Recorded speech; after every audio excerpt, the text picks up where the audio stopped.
Hey guys, tonight we begin with something a little more human. More relatable than emperors, more intimate than battles, and far stranger than Hollywood ever imagined. The question is simple. What was sex really like in ancient Rome? But as always with history, the answer is never neat, never polite, and certainly never what you expect. So before you get comfortable, maybe take a deep breath, let your shoulders soften, and let's drift into this together. Dim the lights, let the room feel smaller, almost like a Roman atrium after sunset, flickering with oil lamps and the scent of smoke. When we think of Rome, we often picture marble columns, laurel wreaths, and stern men in togas delivering speeches. Maybe we imagine gladiators in dusty arenas, emperors reclining on couches with grapes, or grand triumphal parades echoing through the streets. Rarely do we pause to consider the private lives of those same Romans once the speeches ended, once the parades were over, and once the arena fell silent. Yet behind closed doors, or more often behind thin curtains, another Rome unfolded.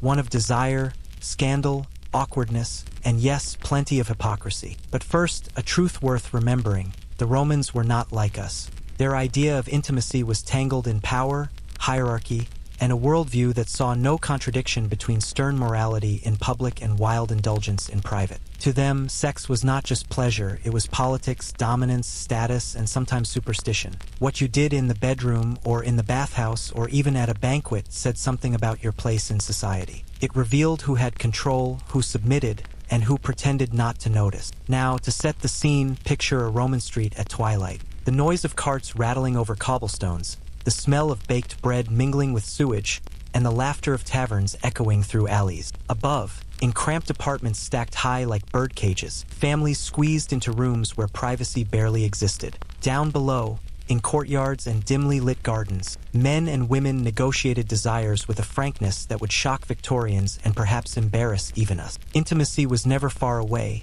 but it rarely looked like romance. And that's where this journey takes us tonight. Not through the myths of endless orgies and marble decadence, though we'll visit those rumors later, but through the quieter, stranger details that shaped Roman sexuality. The rules of marriage that turned love into a contract. The graffiti that turned walls into confessionals. The poets who whispered lust in lines still read 2,000 years later. And of course, the scandals, because what civilization is complete without whispered gossip? It's worth noting that Romans themselves loved to talk about sex, even as they pretended to despise it. Their literature is filled with jokes, insults, and metaphors that leave little to the imagination. Their temples were adorned with fertility symbols carved into stone. Their soldiers scratched crude drawings onto barracks walls. Even their medicine, if you can call it that, was laced with strange remedies for passion, potency, or the lack of both. If nothing else, the Romans left us with an unfiltered portrait of human desire that feels strangely modern in its honesty, even if their practices might unsettle us today. But don't expect the tidy categories we often prefer. The Romans did not think of sexuality in the same way we do now. They cared less about who you loved and more about how the act positioned you, literally and socially. Were you the dominant or the submissive, the penetrator or the penetrated? Power was the defining line. And in a society obsessed with rank and order, that line mattered more than anything else. Still, despite the power struggles, there were moments of tenderness, glimpses of affection preserved in poetry, on gravestones, in letters sent across miles. Moments when love looked familiar, when longing sounded just like it does today, clumsy, yearning, sometimes even sweet. Those moments are rare, but they remind us that beneath all the politics and posturing, Romans were people too. Awkward, insecure, and chasing connection just like us. So tonight, let us wander into this quieter Rome. Not the Rome of armies and conquest, but the Rome of bedsheets and whispers, of stolen glances and shadowed courtyards. Let us unpick the myths and look at what daily life really held. Some parts will be absurd, some unsettling, some even a little funny. But all of it, told in the steady glow of history, becomes strangely soothing. Because there is something calming about realizing that even the mightiest empire in history was full of people fumbling their way through love, desire, and intimacy. As the firelight of our story flickers, imagine reclining on a Roman couch. The air smells faintly of wine and olive oil. Outside, the streets grow quiet, save for the distant bark of dogs and the occasional shout of a drunken passerby. Somewhere, a poet sharpens his reed pen to scribble another line about longing. Somewhere else, an emperor considers whether love is useful or dangerous. And somewhere in between, An ordinary couple tries to fall asleep together on a straw mattress, wondering, perhaps, about the same questions we still ask. This is where we begin, not with the fantasies of endless decadence, nor with the moralizing of later centuries, but with the simple question, what did intimacy mean to the Romans? What did it look like? How did it shape their lives? And why does it still fascinate us? Take a moment to breathe, to settle. Let the strangeness of Roman desire wash over you gently, like the soft lapping of water in a bathhouse pool. Because while we will uncover details both amusing and uncomfortable, none of it is meant to shock. Instead, it is meant to soothe, to remind you that history, even at its most scandalous, is still just the story of people. People who, like us, longed for closeness, stumbled through relationships, and left behind traces of their struggles for us to read in the quiet of night. So close your eyes or let them grow heavy. Imagine the empire stretching out around you, vast and full of contradictions. In every villa, every tavern, every soldier's tent, there is another story of desire, of passion, of longing. Tonight, we gather those stories, sift through them gently, and see what truths remain. Because what was sex really like in Roman times? Messy, complicated, powerful, and endlessly human. And with that thought, we turn the first page of this long night together. To understand intimacy in Rome, we must first face an awkward truth. Most Romans did not actually have bedrooms, or at least not in the sense we imagine them. In the modern world, we take for granted that intimacy requires privacy. Walls, doors, maybe even locks. But in ancient Rome, privacy was rare, and for the majority, nearly impossible. Let's begin with the poor, who made up most of the population. They lived in insulae, those towering apartment blocks that crowded the city's skyline, precariously built from wood, brick, and whatever else could be stacked cheaply. Inside, entire families often crammed into a single room. One space served as kitchen, living room, and sleeping quarters. Furniture was minimal, sometimes no more than straw mats or wooden platforms. Imagine trying to enjoy an intimate moment while your children, parents, or neighbors were within earshot or within sight. The thin walls carried sound like paper, and the air was already heavy with smoke, sweat, and chatter. Desire, if it happened at all, was negotiated under these noisy, cramped conditions. And yet, somehow, it did happen. Human beings, it turns out, are endlessly resourceful. Couples learn to be discreet, to whisper, to steal moments at night when the city's clamor softened to a low hum. There are hints in Roman literature that young lovers preferred stairwells, rooftops, and courtyards to the crowded rooms where families slept. Even the shadows of temples and bathhouses offered cover, though hardly the romance we might imagine. Meanwhile, in the villas of the wealthy, one might assume things were more refined. After all, the elite had rooms, many rooms, arranged in layouts that architects still study. But even here, intimacy was not exactly private. Roman houses were designed to be open. Doors often led directly into courtyards, where clients and visitors gathered daily. Walls were thin, windows unglazed, and servants moved constantly through the household. A wealthy Roman couple may have had a chamber with a bed, but the idea of a secluded marital sanctuary was foreign. Intimacy unfolded in semi-public spaces, where the line between personal and social life was blurred beyond recognition. The bed itself, called a lectus, was not what we'd call comfortable. A wooden frame, often adorned with bronze or ivory in wealthier homes, was strung with leather straps or cords to support a mattress stuffed with straw, reeds, or, if you were truly fortunate, wool. These beds doubled as couches, where Romans dined reclining at banquets, received guests, or even conducted business. In other words, the bed was less a private retreat and more a multipurpose piece of furniture. Could host dinner at one hour and desire the next. And here lies one of the curiosities of Roman intimacy. It was lived out in spaces that were always half public. You were never entirely alone. Whether in a cramped apartment or a luxurious villa, there was always someone nearby, a child, a servant, a guest, or even a slave assigned to the room. In Roman households, slaves were ever present, tending fires, fetching water, or waiting silently in corners. Their presence in intimate spaces was simply expected. For the Romans, privacy was not a condition of intimacy. Instead, intimacy coexisted with an audience, however unwilling or silent. This, of course, shaped Roman attitudes. While modern sensibilities prize secrecy and discretion, Romans accepted exposure as part of life. Even erotic art, like the frescoes of Pompeii, depicts scenes of intimacy unfolding with spectators nearby, as though the act was not only private pleasure but also spectacle. The boundary between personal and public blurred so thoroughly that intimacy itself became another performance of status and power. And speaking of performance, we must pause on Roman banquets. Those famous feasts, often imagined as orgiastic spectacles, were not always so wild, but they were settings where boundaries shifted. Wine flowed, inhibitions loosened, and couches designed for reclining pressed bodies together. Poets like Horace and Juvenal remind us that desire mingled freely with dining. Laughter, conversation, and flirtation spilled into physicality, and what began as a meal sometimes ended as something else entirely. The home, once again, was never just one thing. But perhaps the most telling detail of Roman bedrooms, or the lack thereof, is how Romans wrote about them. The poet Propertius spoke of stolen moments on doorsteps and stairwells. Ovid, ever the mischievous advisor, offered tips on how to woo lovers in crowded theaters or bustling forums. Even Catullus, with his biting wit, wrote of longing that unfolded not in secluded chambers but in public spaces, always threatened by interruption. These voices remind us that intimacy in Rome was a dance of improvisation,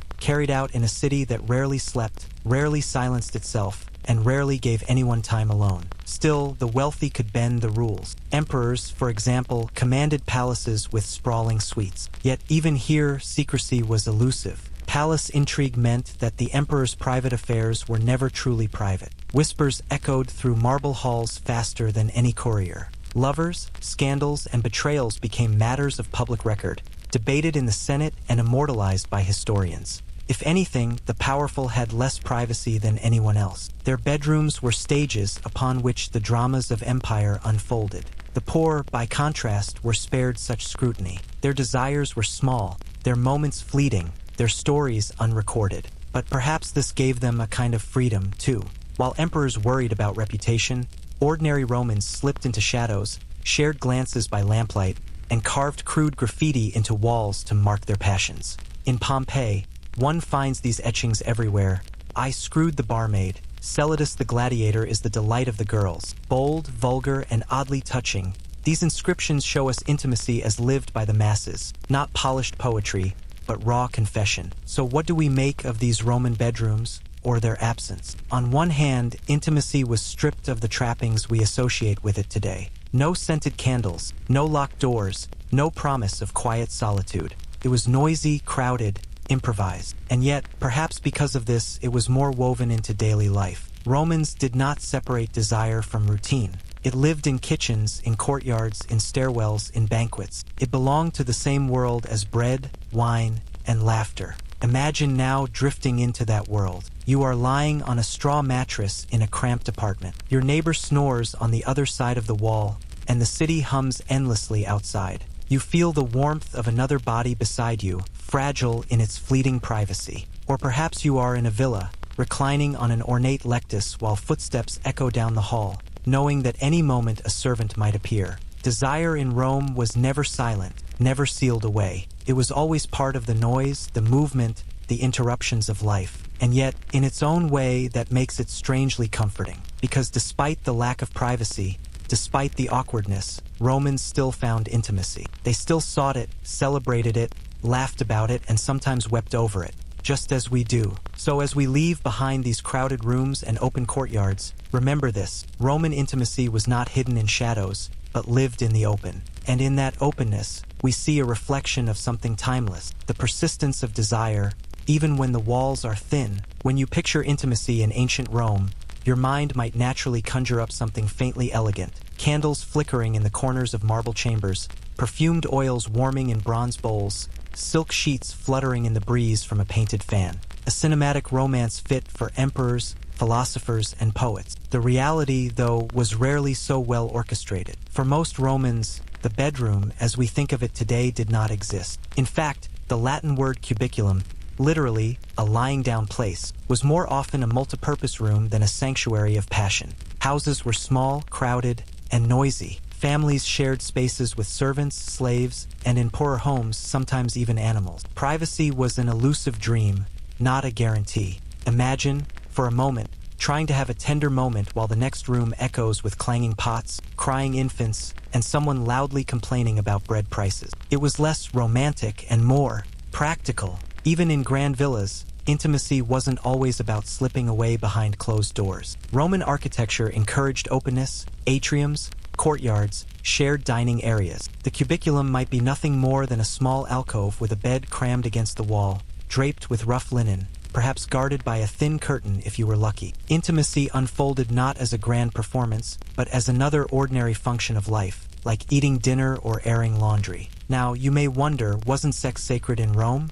Wasn't it surrounded by ritual, mystique, and myth? Well, yes and no. Roman society was simultaneously prudish and shameless. On the one hand, it frowned upon public displays of affection that were seen as undignified. On the other, their walls were decorated with frescoes of couples mid-embrace, with anatomically accurate statues casually left on street corners. They could blush and leer in the same breath. The bedroom, or lack thereof, reflected this contradiction. For many Romans, especially the lower classes, intimacy had to be carved out of chaos. It wasn't a gilded escape. It was simply another moment squeezed into a relentless, noisy day. And yet, somehow, this ordinary backdrop reveals something very human. Even without roses, silk, or scented candles, the impulse to connect persisted. The bed itself, lectus, was a simple affair. For wealthier households, a wooden frame adorned with bronze fittings might support a mattress stuffed with wool or feathers. For the poor, straw piled into a sack would have to do.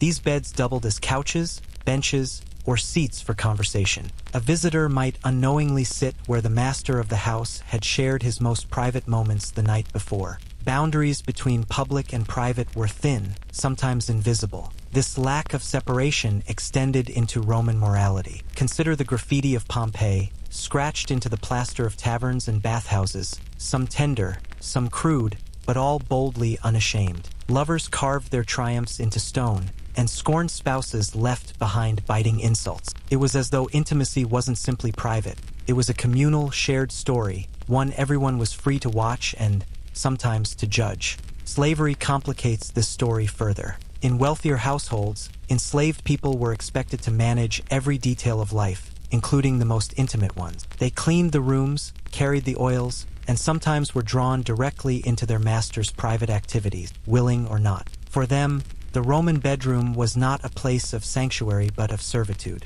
It is here that Roman romance takes on its darkest shades, desire blurred with power, affection with exploitation. And yet, amidst all this power, noise, shame, and spectacle, there were still fragments of genuine tenderness. Letters survive, scratched onto wax tablets, where husbands wrote to wives, soldiers to lovers far away. They speak of longing, of missing the warmth of a shared bed, of counting the days until they could return. These are small reminders that even in an age where sex could be blunt, transactional, and public, there was still a private current of intimacy, hidden beneath the marble and dust. The Roman bedroom, then, wasn't a bedroom in the way we imagine today. It was messy, open, multi-purposed, a place where lovers tried to carve out privacy in the heart of a crowded house, where bed linens were functional rather than luxurious, and privacy was often a privilege reserved for the elite.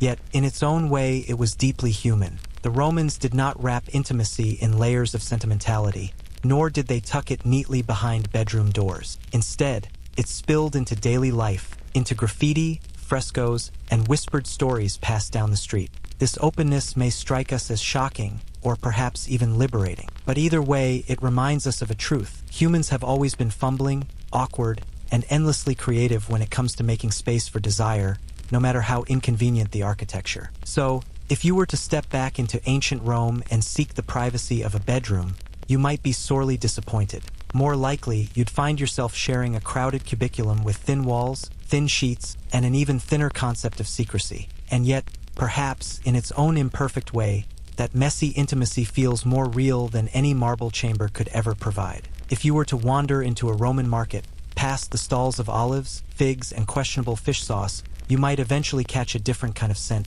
thick, heady, and almost overwhelming. It was the perfume stall, a place where jars of exotic oils and powders gleamed in the Mediterranean sun, promising not just fragrance, but allure. The Romans understood something that advertisers still know today. Desire can be bottled, sold, and reapplied at will. And while the bedroom may have been a modest, multi-purpose cubiculum, the rituals of preparing for it could be anything but plain. Perfumes were a cornerstone of Roman intimacy, not simply for masking the odor of crowded cities and unwashed bodies, but for transforming the ordinary act of touch into something theatrical, almost divine. Imagine a wealthy Roman reclining while a servant carefully rubbed perfumed oil across their skin. This wasn't only about hygiene, it was about presentation, allure, and indulgence. Oils softened the skin, made it gleam in lamplight, and left behind a fragrance that lingered on clothing, bedding, and memory alike. Some formulas were imported from as far away as Arabia and India.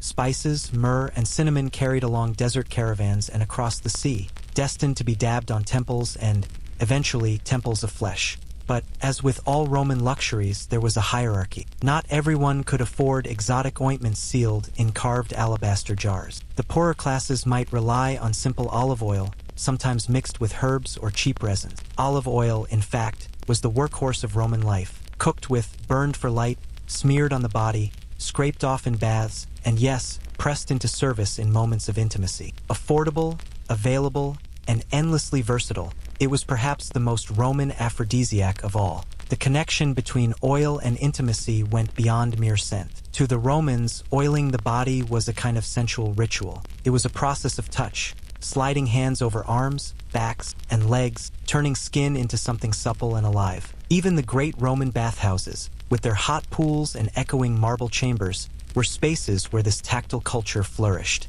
The line between cleanliness, indulgence, and seduction was often a very thin one. And, naturally, the Romans weren't shy about advertising what worked. Graffiti in Pompeii records not just names of lovers, but boasts of perfume, of nights scented with myrrh and roses. Frescoes show couples entwined beside jars of unguents, hinting that the props of desire were just as important as the act itself. The fact that some of these frescoes decorated brothels says something about how strongly smell, touch, and commerce intertwined. Roman brothels were not discreet places hidden in alleys. They were businesses with menus painted on the wall, prices posted, and rooms decorated with explicit murals. Customers could, quite literally, point to the fresco of their choosing and negotiate the price. Oils and perfumes were often part of the experience, applied to bodies or bedding, lending an air of indulgence to what was otherwise brisk and transactional. It is tempting to think of Rome as a culture obsessed with excess, but the truth is more complicated.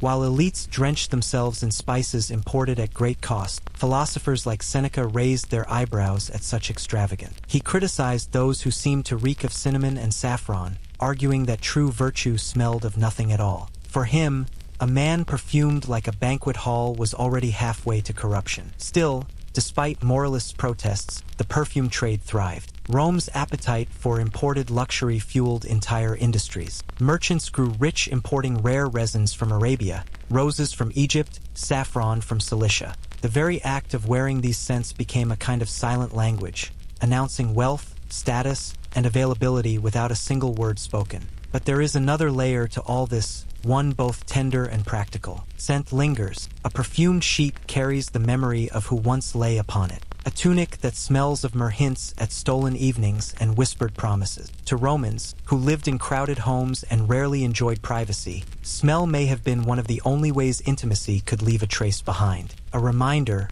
long after the curtain was drawn back and the world came rushing in again. For all the oils, perfumes, and indulgences, there is still something deeply ordinary in this story. Even the simplest act of pressing olive oil into dry skin before bed could carry with it a quiet intimacy. The rich may have had crystal jars of imported musk, but the poor had the same impulse, to make themselves softer, warmer, more inviting, to prepare for love or at least for touch in whatever way they could afford. The Roman world was built on spectacle. Gladiators fought for blood, emperors paraded in purple, temples gleamed with offerings. Yet, when it came to the bedroom, the spectacle was often smaller, quieter, and closer to the body. A jar of oil, a flickering lamp, a fragrance that filled the air and blurred the lines between affection, ritual, and commerce. So if you were to prepare for a night in ancient Rome, forget the roses and silk sheets. Instead, picture yourself at the market, choosing between a jar of common olive oil or something extravagant and rare.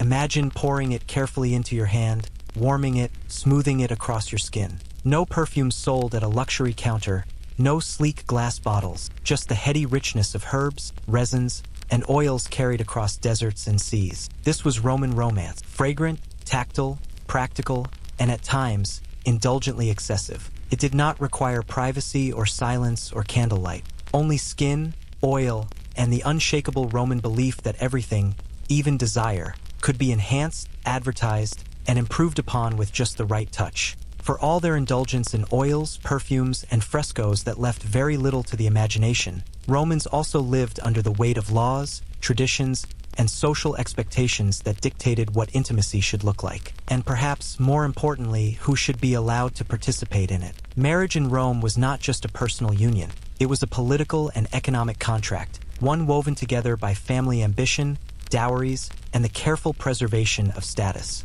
To marry in Rome was to become part of a stage play in which each actor knew their role. The husband was expected to be dignified, powerful, and, at least in public, morally upright. The wife, meanwhile, was cast as the paragon of modesty, loyalty, and fertility. She was to manage the household, bear children, and symbolize the virtue of the family. And yet, behind this stern facade, the private world of Roman intimacy was often far more complicated, contradictory, and quietly subversive. Roman wedding ceremonies themselves carried the symbolism of restraint. The bride wore a saffron-colored veil called the flammeum, a reminder of fire and fertility, and she was led to her husband's home as though she were being transferred from one household to another, because in truth, she was. Marriage was less about personal love and more about aligning property, lineage, and political alliances. One did not so much marry for passion as for posterity. But that doesn't mean passion was absent. It simply lived in the margins, tucked into the folds of daily life. A marriage might be arranged, but the lives within it were not always as rigid as lawgivers intended. Behind closed doors, the rules bent, stretched, and sometimes broke entirely. The ideal Roman wife was celebrated for her chastity, her silence, her loyalty. Poets like Propertius and Ovid, however, were quick to point out the contradictions. They wrote verses dripping with irony about women who slipped out to lovers at dawn, about men who performed fidelity in public but sought variety in the shadowed corners of the city. Satirists like Juvenal practically made a career out of mocking Roman marriages, with their jealousies, hypocrisies, and unspoken arrangements. This is not to say that every Roman marriage was doomed to discontent. Some couples, no doubt, found real companionship. Letters from Pliny the Younger to his wife Calpurnia reveal tenderness, longing, and genuine affection, proof that love did indeed survive amidst the contracts and expectations. But such letters were rare in the record. Most of what survives emphasizes obligation over emotion. At the heart of Roman marriage was an unspoken agreement. Intimacy within the household was expected, but it was rarely the full measure of a man's desire. Roman society permitted, even assumed, that men might pursue relations outside their marriage, whether with slaves, courtesans, or others of lower status. Women, on the other hand, bore the crushing weight of fidelity. A wife caught in adultery could be disgraced, divorced, or even punished by law. A husband caught in similar circumstances was more likely to be congratulated for his vigor. And so, Roman intimacy became something of a performance. Wives were to embody virtue, the kind that poets compared to the goddess Vesta herself, pure, modest, and loyal. Husbands, meanwhile, balanced the expectations of public morality with the quiet indulgences of private appetite. The irony, of course, is that both knew the script, both recognized its hypocrisies, and both played their parts in a society that valued appearances almost as much as reality. The laws of Augustus tried, with varying degrees of success, to reinforce marital fidelity. In the 1st century BCE, he introduced what were called the Lex Julia, laws aimed at encouraging marriage and childbearing while punishing adultery. Citizens were fined for remaining unmarried too long, widows were pressured to remarry, and extramarital affairs were declared crimes. In theory, these laws were about strengthening the moral fabric of Rome. In practice, they were impossible to enforce without plunging every household into chaos. Still, they sent a clear message. Intimacy was not merely private pleasure but a matter of state interest. Ironically, Augustus himself was rumored to have more than a passing familiarity with extramarital indulgence. This small detail was quietly overlooked, for in Rome, as in many societies, laws were often written for others to follow. The domestic space of a Roman marriage was also revealing. The marital bed, often placed in a prominent part of the home, was more than just furniture. It was a symbol, a stage set where fertility and legitimacy were displayed. In wealthier households, visitors could glimpse this bed as they passed through the atrium, a reminder that marriage was as much a public institution as a private one. One might imagine the strangeness of this arrangement. Your bed, the supposed site of your most private moments, positioned almost as a piece of decor, reminding guests of your respectability. Privacy, as we know it today, was not really the Roman way. Intimacy lived alongside community, gossip, and scrutiny. It was not hidden away but quietly acknowledged, its traces woven into the rhythms of daily life. Still, within this framework, real emotions surfaced. A husband mourning his wife might inscribe on her tombstone not only her lineage and virtue but also words of affection. A wife, in turn, might leave behind tokens of loyalty and remembrance. The ideals may have been rigid, but humans rarely fit perfectly into the molds their societies design. Between the saffron veil and the marital bed, between the law codes and the whispered poems, there was space for tenderness, desire, and even rebellion. It is tempting, in looking back, to judge Roman marriages as loveless or mechanical, but perhaps the truth is more nuanced. They were practical arrangements layered with human improvisation. Some couples performed the roles demanded of them with cold efficiency. Others found ways to bend the script, to slip humor,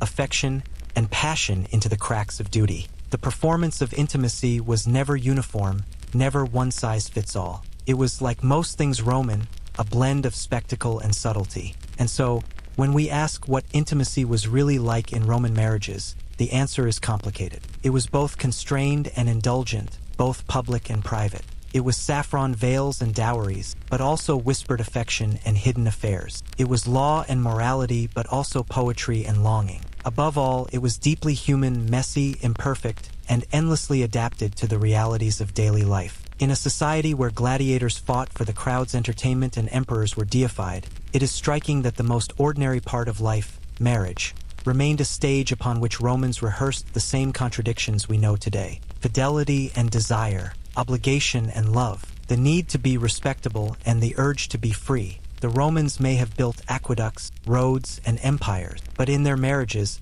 they built something else, fragile, inconsistent, sometimes flawed, and yet utterly timeless, the impossible balance between duty and desire. If Roman marriage was duty wrapped in ritual, then Roman brothels were its unapologetic opposite, commerce draped in flesh. They were neither secret nor rare. Rome, the city that prided itself on law, order, and civic virtue, also maintained an elaborate infrastructure for buying and selling desire. It was regulated, taxed, and, like much else in Roman life, transformed into a public institution with private consequences. The very word for brothel, lupaner, comes from lupa, the she-wolf. It was a nickname that carried more bite than poetry, reducing women who worked there to predatory creatures. And yet the word also recalled Rome's founding myth, where Romulus and Remus were nursed by a she-wolf. The irony was not lost on the Romans. The city itself had been suckled into existence by a figure who, centuries later, gave her name to houses of lust. Roman brothels were practical spaces, not places of romance.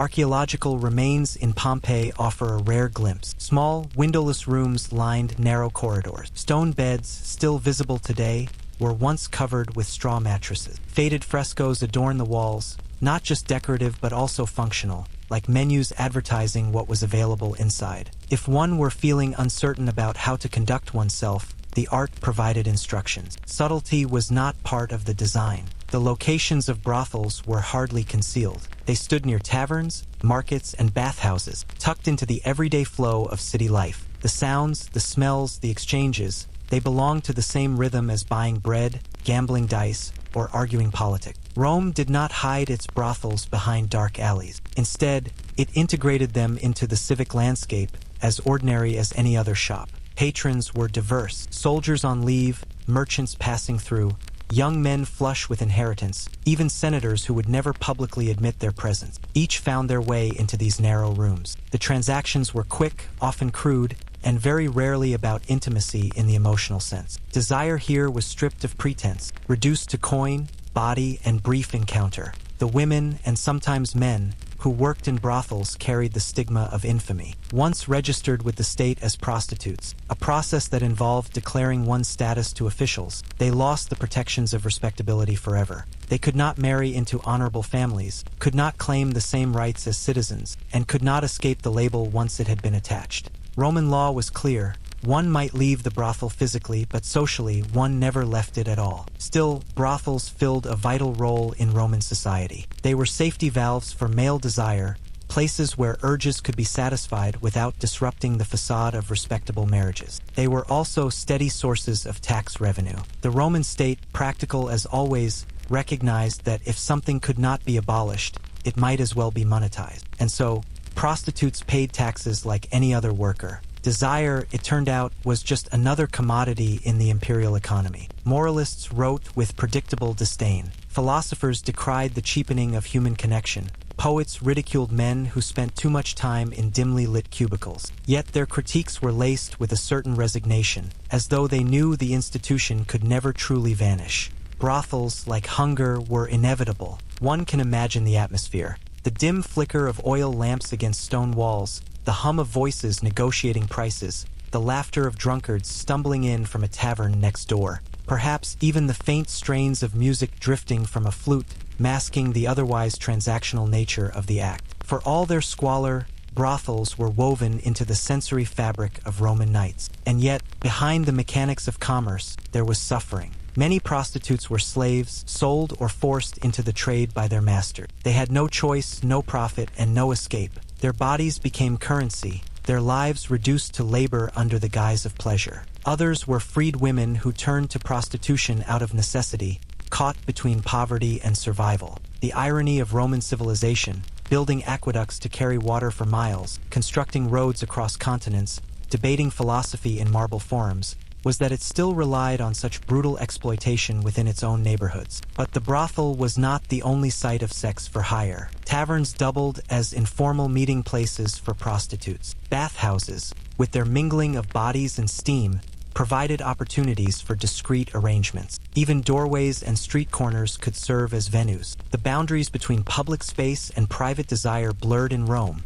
where commerce and intimacy collided at every corner. Some brothels attempted to elevate themselves above the ordinary. Courtesans, distinct from street prostitutes, cultivated refinement. They offered not only physical pleasure but also conversation, music, and companionship. They were the luxury brand of the Roman sex trade, available to those wealthy enough to afford not just a body but an experience. Poets occasionally celebrated them, granting them a measure of glamour. But for the majority who worked in cramped, airless rooms, glamour was a distant fiction. Roman brothels also reveal the contradictions of Roman morality. Publicly, senators extolled family values, the sanctity of marriage, and the importance of chastity. Privately, many of them sustained the very trade they condemned. This duality was not unique to Rome, of course, but the Romans perfected it into an art form. Respectability in the daylight, indulgence in the shadows. Laws against immorality coexisting with taxes on immorality. Hypocrisy elevated to civic policy. And so,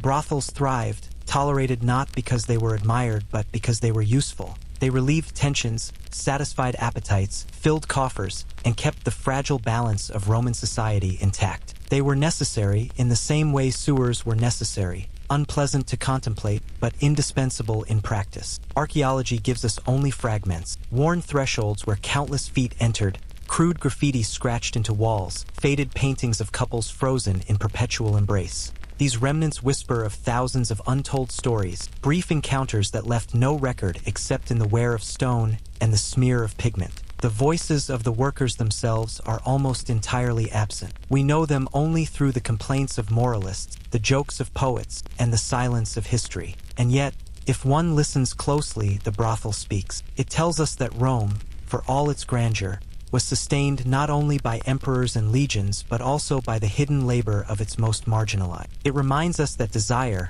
like hunger, will find its outlet, whether celebrated, condemned, or commodified. In the end, Roman brothels were not anomalies but reflections. They mirrored the contradictions of Roman life: wealth and poverty, freedom and slavery, respectability and shame. They were grim, practical, ordinary, and yet essential. They remind us that history is not built solely on triumphs and monuments, but also on the quiet, uncomfortable realities that kept societies functioning.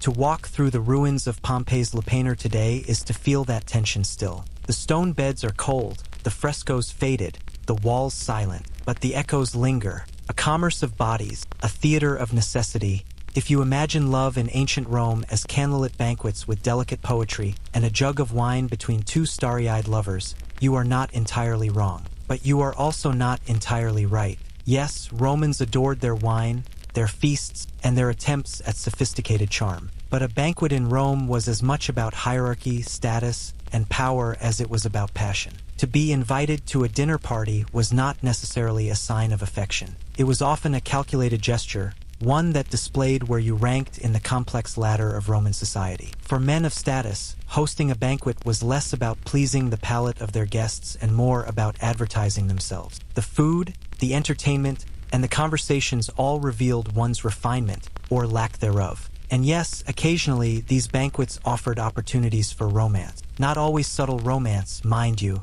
The Roman definition of seduction was not shy. Loud laughter, exaggerated toasts, and direct glances across a couch were far more common than the quiet poetry we imagine. Wine, of course, played its role. Roman wine was not the smooth, refined drink of modern vineyards. It was often thick, pungent, and heavily diluted with water. Sometimes it was spiced, sometimes sweetened with honey, and at other times mixed with herbs that could either make you pleasantly drowsy or regrettably ill. Still, it did its work. Wine loosened tongues, blurred inhibitions, and made the air thick with possibilities. And so, within the clinking of cups and the drone of conversation, you might see the kind of intimacy that Romans valued, less about hearts entwined in fidelity, and more about the thrill of temporary conquest. But it would be wrong to think Roman romance was purely indulgence and pleasure. At times, their view of affection was astonishingly practical. Consider the way poets described their lovers. Catullus, for example,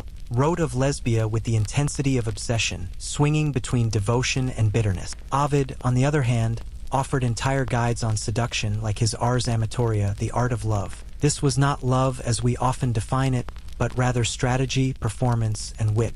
Even the very act of reclining at a banquet had meaning. Men and women did not simply sit down to eat. They reclined on couches, propped up by cushions, in positions that blurred the line between feasting and intimacy. To recline together was to flirt with proximity, to use physical closeness as its own form of conversation. A brush of the hand, a casual lean, or the shared sip of a cup carried more significance than any whispered word. And yet, while all of this played out under the glow of oil lamps and the scent of roasted meats, one cannot ignore the shadows of imbalance. Status determined everything. A patrician man could pursue whomever he liked with little consequence, but a woman's reputation was always at stake. Love and danger were tightly intertwined. One reckless moment at a banquet could elevate or destroy a life. This was especially true for women of high standing. A Roman matron was expected to embody dignity, modesty, and restraint. She might attend a banquet, but her every glance was watched.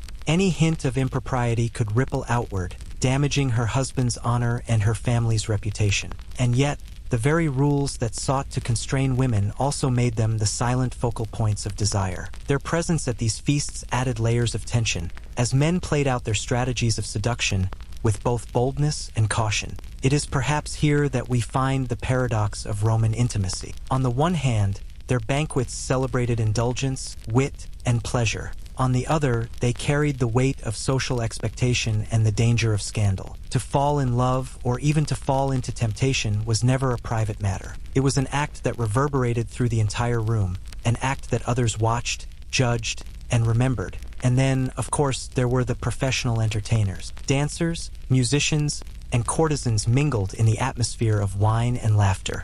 They were not bound by the same codes of dignity and were often hired precisely to blur the lines between performance and intimacy. Their presence added fuel to the already unsteady fire of Roman banquets. For some, they offered a safe outlet for desire. For others, they were reminders that love in Rome was not always about affection. It was often about transaction. And so, a Roman feast became a mirror of their society, indulgent, hierarchical, and theatrical. Romance might bloom, but it did so amidst noise, wine, and calculation. The intimacy of a glance across a couch was never just a matter of the heart. It was a performance, staged for all who reclined nearby, remembered long after the lamps had been snuffed out. Now, picture it. The flickering shadows of oil lamps painting the walls, the low hum of voices rising in waves, the scent of roasted meats and honeyed wine, the faint music of flutes threading through the air.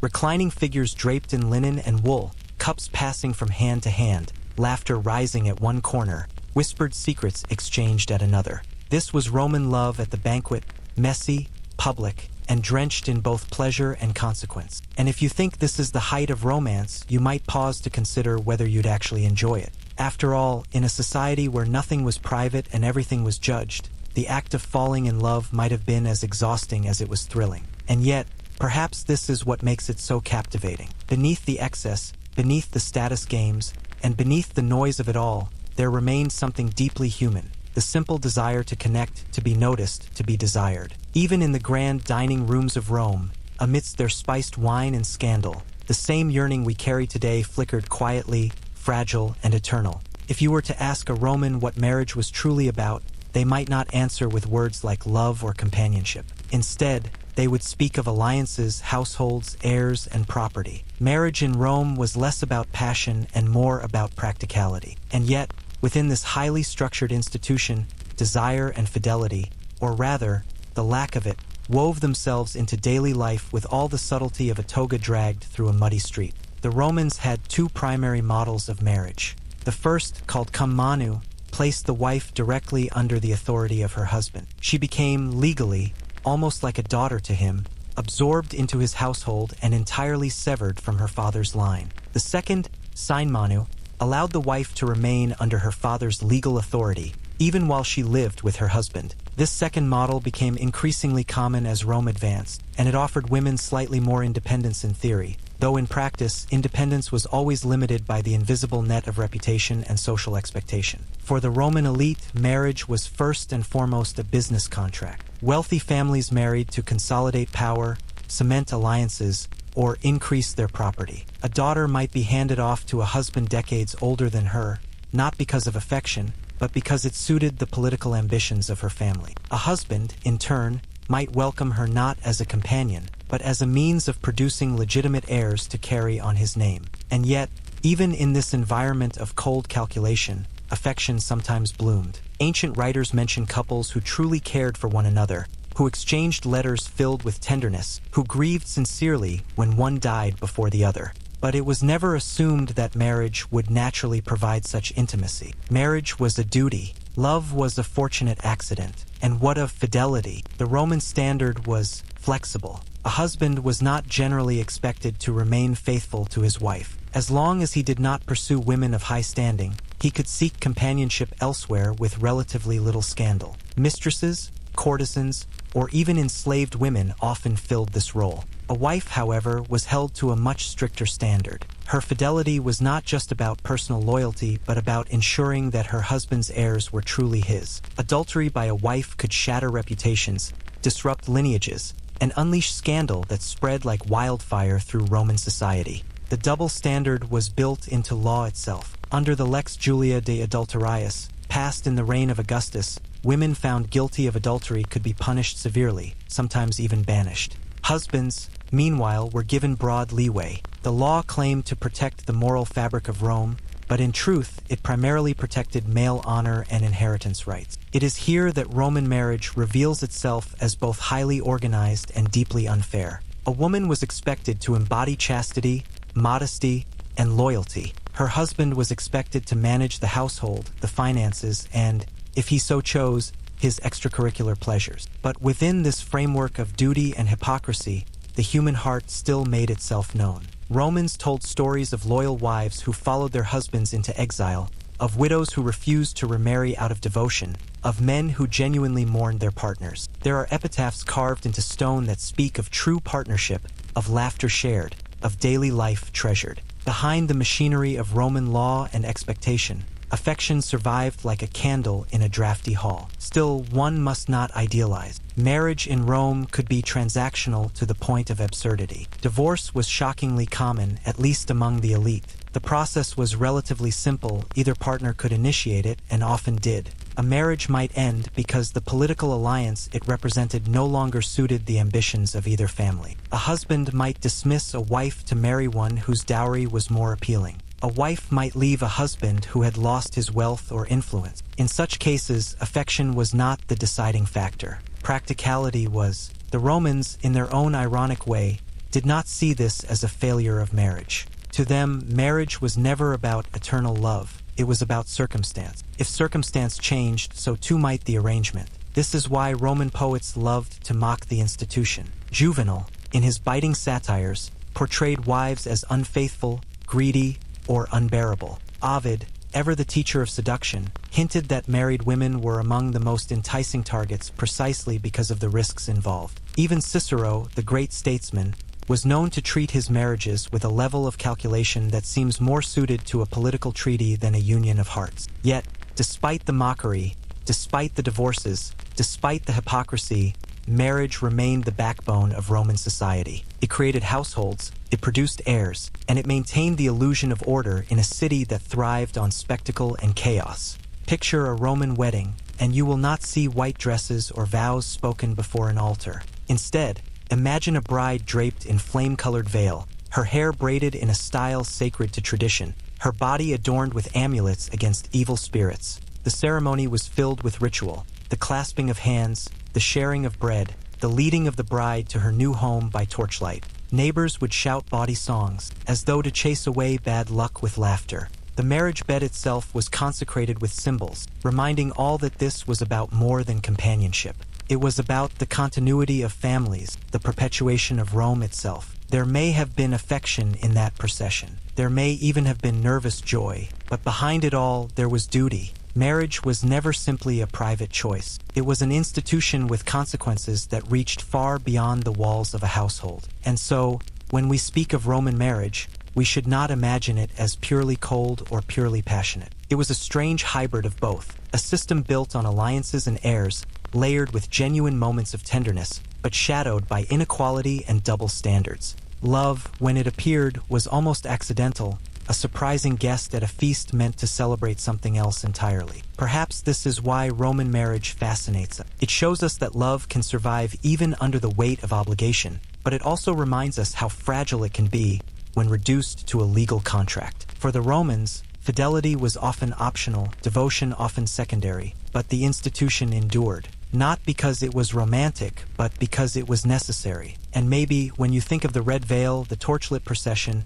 and the whispered vows drowned out by bawdy songs, you might find yourself grateful for the quieter, simpler ceremonies of today, ones that, at least in theory, allow love to stand at the center, rather than somewhere off to the side, waiting to be noticed. One of the great contradictions of Roman society was its attempt to control human desire while also indulging in it with unmatched enthusiasm. Rome was a city of laws, of discipline, of senators giving speeches about the dignity of the state. But it was also a city where desire dripped into every crack of life, from graffiti scratched onto tavern walls to the whispered trysts of aristocrats behind heavy curtains. The Romans, like us, were perfectly capable of saying one thing in public and doing quite another in private. At the heart of this tension stood Augustus, Rome's first emperor, who fancied himself not only ruler of the empire but also guardian of its morals. He passed a series of laws intended to restore traditional family values, lamenting that Romans had grown decadent. He penalized bachelors, rewarded marriage,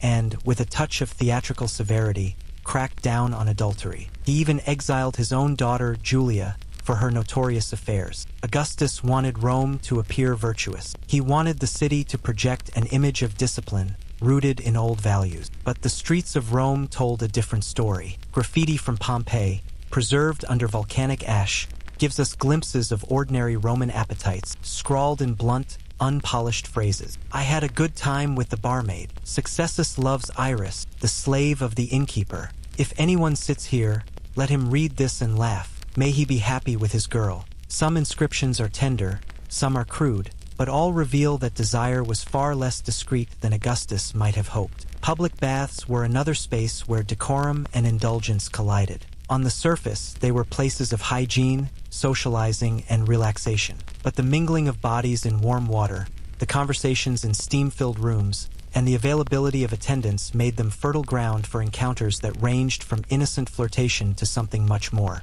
Moralists grumbled that the baths encouraged corruption, that men and women mingled too freely, that modesty was dissolving in the steam. Yet the baths remained central to Roman life, suggesting that convenience and pleasure often outweighed moral lectures. Elite Romans, meanwhile, perfected the art of hypocrisy. A senator could thunder in the Senate about the dangers of loose morals in the city, then retreat to his villa where dancers, courtesans, and wine blurred the very standards he had just defended. Writers like Seneca tried to argue for stoic restraint, for the control of appetites, for virtue as a higher calling. But his words often seemed like whispers drowned out by the laughter of banquets where discipline slipped easily into excess. In truth, the Roman ideal of virtue, virtus for men, pudicitia for women, was less about suppressing desire and more about managing appearances. A man could indulge in various pleasures so long as he maintained authority and respect in public. A woman, however, had no such luxury. Her reputation was fragile,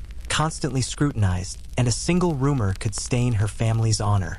Thus, morality in Rome was never a matter of equal standard. It was, instead, a hierarchy disguised as virtue. Still, the Romans were not ashamed of desire itself. They wrote about it openly, painted it on their walls, and carved it into their art. Frescoes from Pompeii show mythological scenes brimming with sensuality. Statues of gods and mortals alike celebrated the human form without the prudishness that would come centuries later. Erotic poetry circulated, often to the dismay of moralists but to the delight of audiences. Ovid, in particular, reveled in teasing the boundaries of what was acceptable, writing guides on seduction that blended playful advice with outright provocation. The paradox was this: Rome wanted to appear restrained, disciplined, almost puritanical in its public face. Yet it thrived on indulgence, appetite, and pleasure in private. The empire conquered lands, extracted wealth, and poured it into spectacles, feasts, and diversions. The very success of Rome created an environment where leisure was abundant and temptation unavoidable. Even the gods themselves seemed to encourage contradiction. Venus embodied love and sensuality, Mars embodied violence and conquest, and together they were often depicted in union. Jupiter, king of the gods, was notorious for his affairs, setting a divine example that mortals eagerly followed. Morality in Rome was therefore never absolute. It was a performance, an expectation, a shifting stage on which individuals played their roles depending on who was watching. Consider the Roman banquet, where guests reclined on couches, sipping wine and sampling endless courses of food. Conversation flowed, music played, and entertainment ranged from poetry readings to dancing girls. The atmosphere was carefully cultivated, formal on the surface, indulgent beneath. A host who provided too little was mocked, but one who provided too much risked scandal. Balance was the key, though balance often tipped toward extravagance. Behind these feasts, servants, courtesans, and slaves bore witness to the unspoken rule. Morality mattered only as long as it was not inconvenient. And then, of course, there were the brothels. Legal, taxed, and widespread, they were a reminder that Rome did not so much eliminate desire as organize. Brothels existed openly, often decorated with frescoes advertising available services. Clients ranged from soldiers spending their pay to senators seeking anonymity in shadowed rooms. The state tolerated these spaces not because it approved, but because it recognized the futility of pretending desire could be legislated out of existence. Better to channel it, regulate it, and profit from it. The contradiction between public morality and private indulgence left its mark on literature. Satirists like Juvenal skewered Roman society, mocking wives who cheated, husbands who preached virtue while pursuing affairs, and politicians who condemned decadence with one hand while embracing it with the other. His biting lines remind us that Romans were well aware of their hypocrisy. They did not live in ignorance of the gap between ideal and reality. They lived in it knowingly, even comfortably. And so, when we ask what Roman desire was really like, the answer is not simple. It was everywhere and nowhere, celebrated and condemned, embraced and denied. It was a spectacle to be managed, a secret to be whispered, a performance to be applauded or punished depending on the circumstances. Perhaps that is why the Romans still fascinate us. Their contradictions mirror our own. They were masters of discipline who loved indulgence. They were architects of law who thrived on bending its spirit. They were champions of morality who laughed at themselves for failing to uphold it. In short, they were human, complicated, contradictory, and endlessly revealing in the way they tried to reconcile public image with private appetite. So, as you drift deeper into thought, imagine the streets of Rome after sunset. Senators returning home from speeches on virtue. Lovers slipping into alleys. Graffiti scratched into tavern walls. Baths filled with steam and conversation. A city where decorum and desire lived side by side, pretending not to notice one another, while everyone understood the truth perfectly well. In the world of ancient Egypt, eyes were never just eyes. They were symbols, talismans, doorways into the soul, and occasionally, canvases for some rather impressive cosmetic engineering. To us, eyeliner is a swipe of pigment along the lash line, a matter of style. To them, it was medicine, magic, and a declaration of identity all rolled into one. The ancient Egyptians did not simply wake up, splash water on their faces, and shuffle out into the desert sun. They transformed themselves every morning into living works of art, and at the center of that ritual stood the gaze, the painted,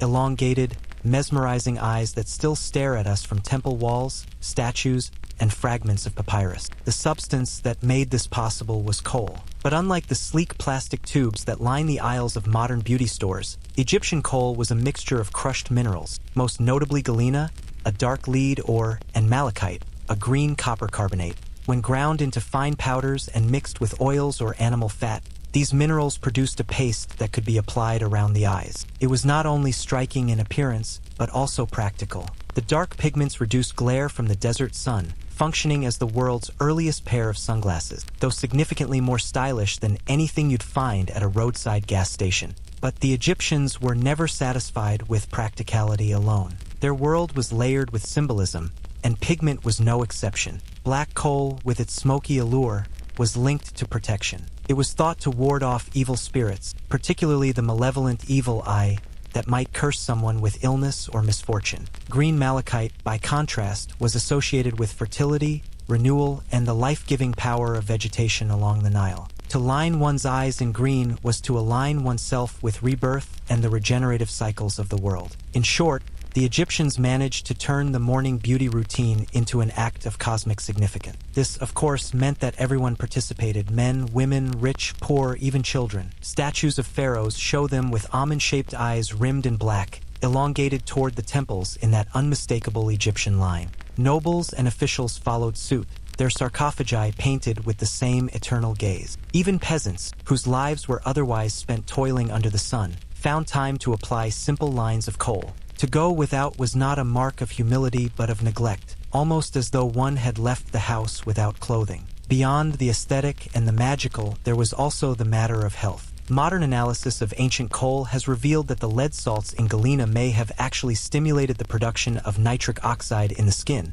which boosts the immune system and helps fight off-eye infections.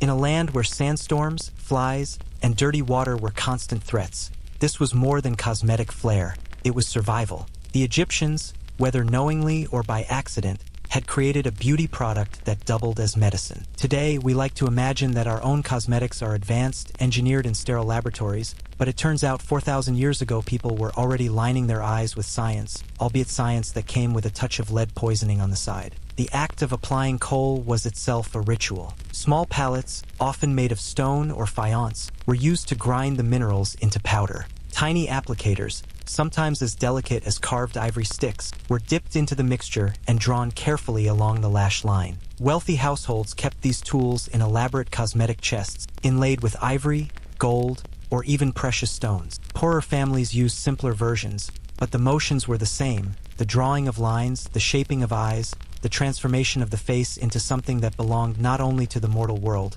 but also to the divine. Indeed, the connection between cosmetics and divinity was unshakable. The Eye of Horus, one of Egypt's most enduring symbols, was itself a stylized, painted eye, believed to offer protection and healing. Soldiers carried amulets shaped like the eye into battle, while mourners painted it on tomb walls to guide the dead. To paint one's own eyes was therefore to echo a cosmic symbol, to participate in a mythology that tied the human body to gods and eternity. Beauty, magic, medicine, religion, all converged in a single gesture of pigment along the eyelid. Literature, too, recognized the power of the gaze. Love poems from the New Kingdom are filled with references to eyes darkened with coal, eyes that ensnared the lover, eyes that rivaled the gods. One verse praises a woman whose eyes are deep pools rimmed in green stone. Another describes a young man longing to be the servant who carries her cosmetics box, just for the chance to be near the ritual of her gaze. In such lines, we glimpse how cosmetics were not merely about surface beauty, but about desire, intimacy, and power. To meet the eyes of someone painted in coal was to fall under a spell, perhaps not a literal curse, but certainly a kind of enchantment.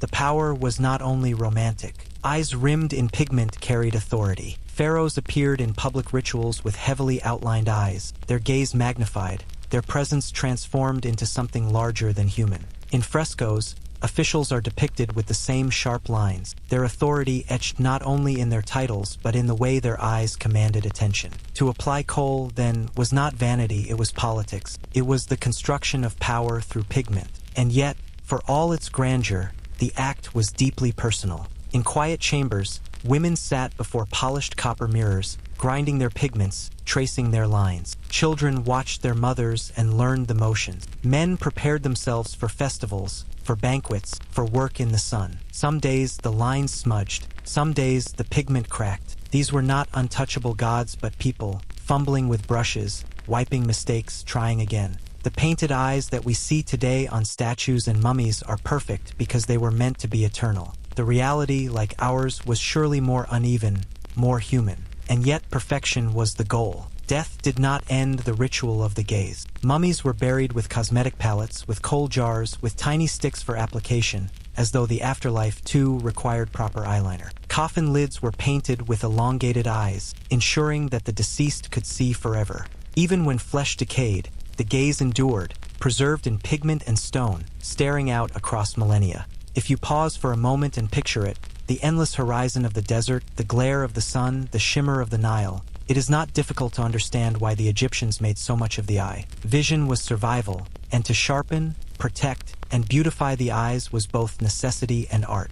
Their world was flooded with symbols, every object infused with meaning, and so the act of painting the eyes became a perfect reflection of their worldview. Layered, symbolic, practical, and deeply human. And so, as you imagine drifting along the Nile in the fading light of evening, you can picture the outlines of kohl catching the glow, eyes gleaming like stars against the fading sky. The Egyptians believed those eyes could see into eternity, and perhaps they were right. For thousands of years later, we still look back, and those eyes are still looking at us. There is a peculiar silence when one tries to imagine a Roman banquet without the noise of scandal. For though you may have read that Roman feasts were filled with roasted peacocks, bowls of oysters, honeyed dormice, and fountains of wine, what most people forget is that behind the food was an undercurrent of performance. The Roman banquet was not just a place to eat. It was theater, and like all theater, it had its themes, one of which inevitably was sex. Picture the triclinium, the Roman dining room. Guests reclined on couches that surrounded a low table.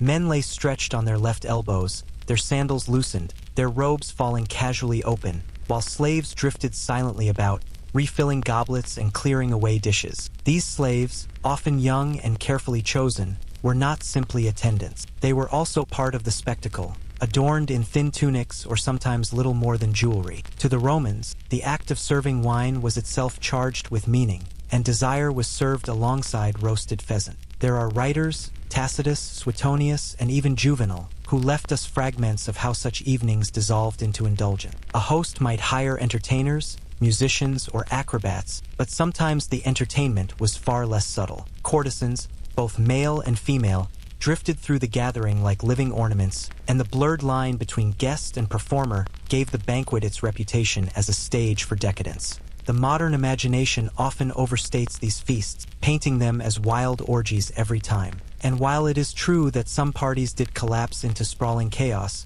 many were more restrained, more calculated. Yet the possibility of collapse was always there, hanging like incense in the air. The Romans loved the tension of the boundary. Food led to wine, wine to laughter, laughter to loosened propriety, and then, sometimes not always, the curtain lifted on something less than polite. It is worth noting that sex at these banquets was not simply about pleasure. It was about power. Who reclined next to whom was a signal of rank. Who touched whom was a statement of dominance or favor. Even the food itself was chosen for its sensual implications. Oysters were thought to rouse lust, figs to symbolize fertility, honey to sweeten the body's appetite. A guest might laugh at the host's extravagance, but all the while, they were reading the subtler language of desire hidden among the plates. Roman women, when allowed into these gatherings, occupied an ambiguous role. Respectable matrons were not supposed to dine publicly with men, though some emperors flouted this convention by insisting their wives or sisters attend.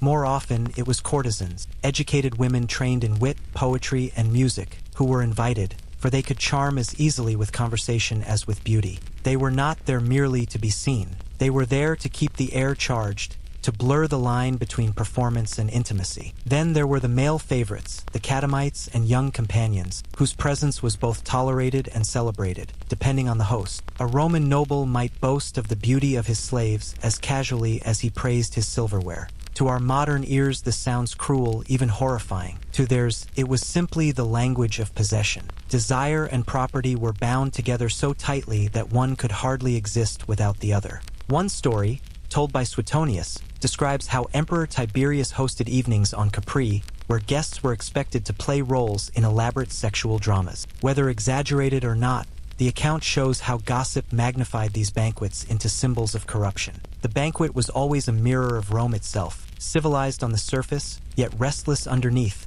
always threatening to spill over. Yet, before you assume that every Roman feast was a parade of scandal, remember this: many were quite dull. Wealthy men gathering to drone about politics, to complain about taxes, to flatter the host while nibbling olives. But even at these quieter affairs, the undercurrent of sexuality remained, because it was baked into Roman culture. To recline while eating was itself suggestive. It forced the body into positions of leisure and intimacy, the sort of closeness that could tip at any moment into something else. There is a reason later writers, especially Christian chroniclers, condemned the banquets so fiercely. They were not condemning the food. They were condemning the theater of desire that unfolded after the wine had loosened tongues. For them, the feast was not nourishment. It was temptation disguised as luxury. If you were to walk into one of these banquets today, you might feel both awed and uneasy. The gold cups gleaming in lamplight, the scent of roasted meats filling the air, the low strum of a lyre, and the sudden burst of laughter as a guest recited a scandalous line of poetry. You might see a slave boy leaning in too close to refill a cup, a courtesan's hand brushing across a guest's arm, the host watching carefully, because everything, even desire, was orchestrated. This is perhaps the deepest truth about Roman sex at the table. It was never just spontaneous. It was curated. Like the peacock with its feathers still on display, it was designed to impress, to suggest, to dazzle the guest with abundance. To be invited was already to be inside the performance. To leave without participating was not shameful. To indulge was not shocking. Both paths were acceptable because both fed the power of the host. And yet, as with all Roman practices, we should take the stories with caution. Writers exaggerated, satirists mocked, emperors were vilified long after their deaths. The reality was messy, uneven, and ordinary. But in the Roman imagination, the banquet was always more than food. It was a stage upon which power and pleasure danced, a reminder that in Rome, desire was not confined to private chambers. It could spill openly across the dining couch, beneath the flicker of the oil lamps, where roasted dormice and whispered promises shared the same platter. So if you imagine yourself at such a feast, reclining on soft cushions, sipping wine sweetened with honey, know this: the Romans would not have thought it strange if the evening drifted into something unspoken. For them, hunger came in many forms, and the banquet was designed to feed them all. The Romans liked to think of themselves as practical people. They built aqueducts, paved roads, calculated calendars, and perfected the art of taxation. Yet when it came to matters of love and desire, they were anything but practical. They turned to charms, spells, whispered incantations, and potions brewed from ingredients that sound more like the props of a witch's stage than the recipes of a civilized empire. Imagine a nobleman pacing in his atrium, distraught because his mistress no longer visits, or a woman furious that her husband has taken a new lover. What could they do? They might call for a physician, but Roman medicine was largely helpless against heartbreak. Instead, they called upon magic. Love magic was not a fringe activity. It was everywhere, woven into daily life. Archaeologists have unearthed hundreds of cursed tablets, thin sheets of lead inscribed with desperate words, then rolled, pierced with nails, and buried in wells or graves. Some are chillingly direct. Make her burn with passion for me. Others read like pleas from the desperate. Bind his soul, his body, his very eyes to me, until he cannot resist. Desire, in Rome, was not only pursued with roses and poetry. It was nailed into lead and sunk into the earth. The recipes for love potions were even stranger. Writers warn of concoctions made from herbs like dittany, saffron, and rocket, yes, the ancestor of the humble salad leaf, all believed to stir passion. Others included far more unsettling ingredients: ashes of a sparrow, blood of a dove, or, most disturbing of all, fragments of hair or nail clippings stolen from the beloved. The logic was simple. To consume a piece of someone was to bind them to you. To drink their essence was to pull their desire inside yourself. Apuleius, the Roman author of The Golden Ass, even found himself accused of using a love potion to seduce a wealthy widow. His defense was elegant, but the very fact that he had to defend himself shows how seriously Romans took the idea. Magic and desire were close companions, and a man accused of witchcraft in love was as dangerous as a man accused of treason. And it was not only women who brewed these concoctions. Though later gossip often blamed women for meddling in sorcery, Roman men were equally guilty. Soldiers sought charms to keep their wives faithful while they campaigned abroad. Politicians sought potions to keep their lovers loyal or their rivals distracted. Slaves, with little power in law, sometimes turned to whispered spells as their only weapon of influence. One of the most haunting discoveries comes from the Roman necropolis, the city of the dead. Archaeologists have found tiny lead figurines bound with wire, pierced with nails, sometimes buried alongside cursed tablets. These were not dolls for play. They were physical vessels of desire, effigies designed to torment the target until they surrendered. To modern eyes, they look grotesque, almost sadistic. To Roman eyes, they were simply practical magic. And yet, beneath the strangeness, there is something familiar.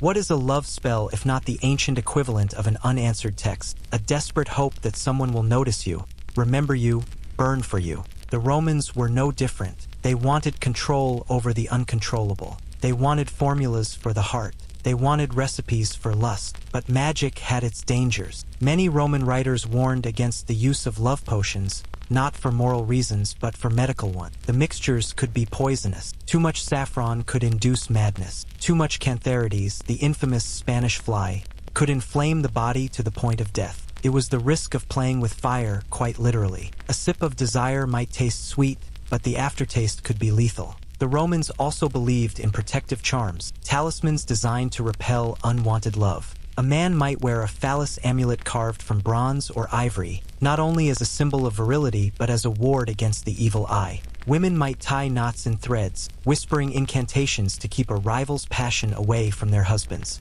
Even the famous Ficinus, the winged phallus hung in houses and marketplaces, was less about decoration and more about protection. To the Romans, lust was both a gift and a threat. It had to be managed, channeled, sometimes warded off like a disease. It is almost amusing to consider how much energy they spent on that. Here was a civilization that conquered half the known world, and yet, when it came to love, they were no more confident than anyone else. They too feared rejection. They too feared betrayal. They too whispered into the night, hoping that magic might answer where reason failed. And so the Roman world was filled with unseen rituals. Lovers plucking herbs at dawn, muttering words as they tied them with red wool. Slaves slipping powders into wine cups. Jealous husbands burying tablets beneath thresholds. It was not the stuff of fairy tales. It was messy, desperate, human.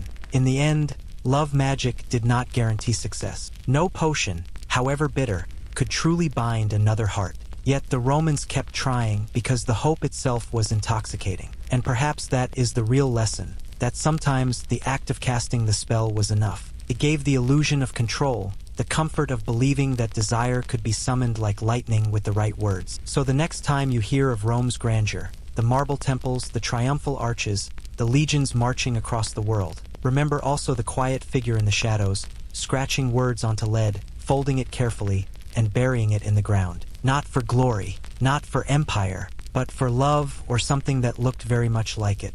Because Rome, for all its order and discipline, could never discipline the heart.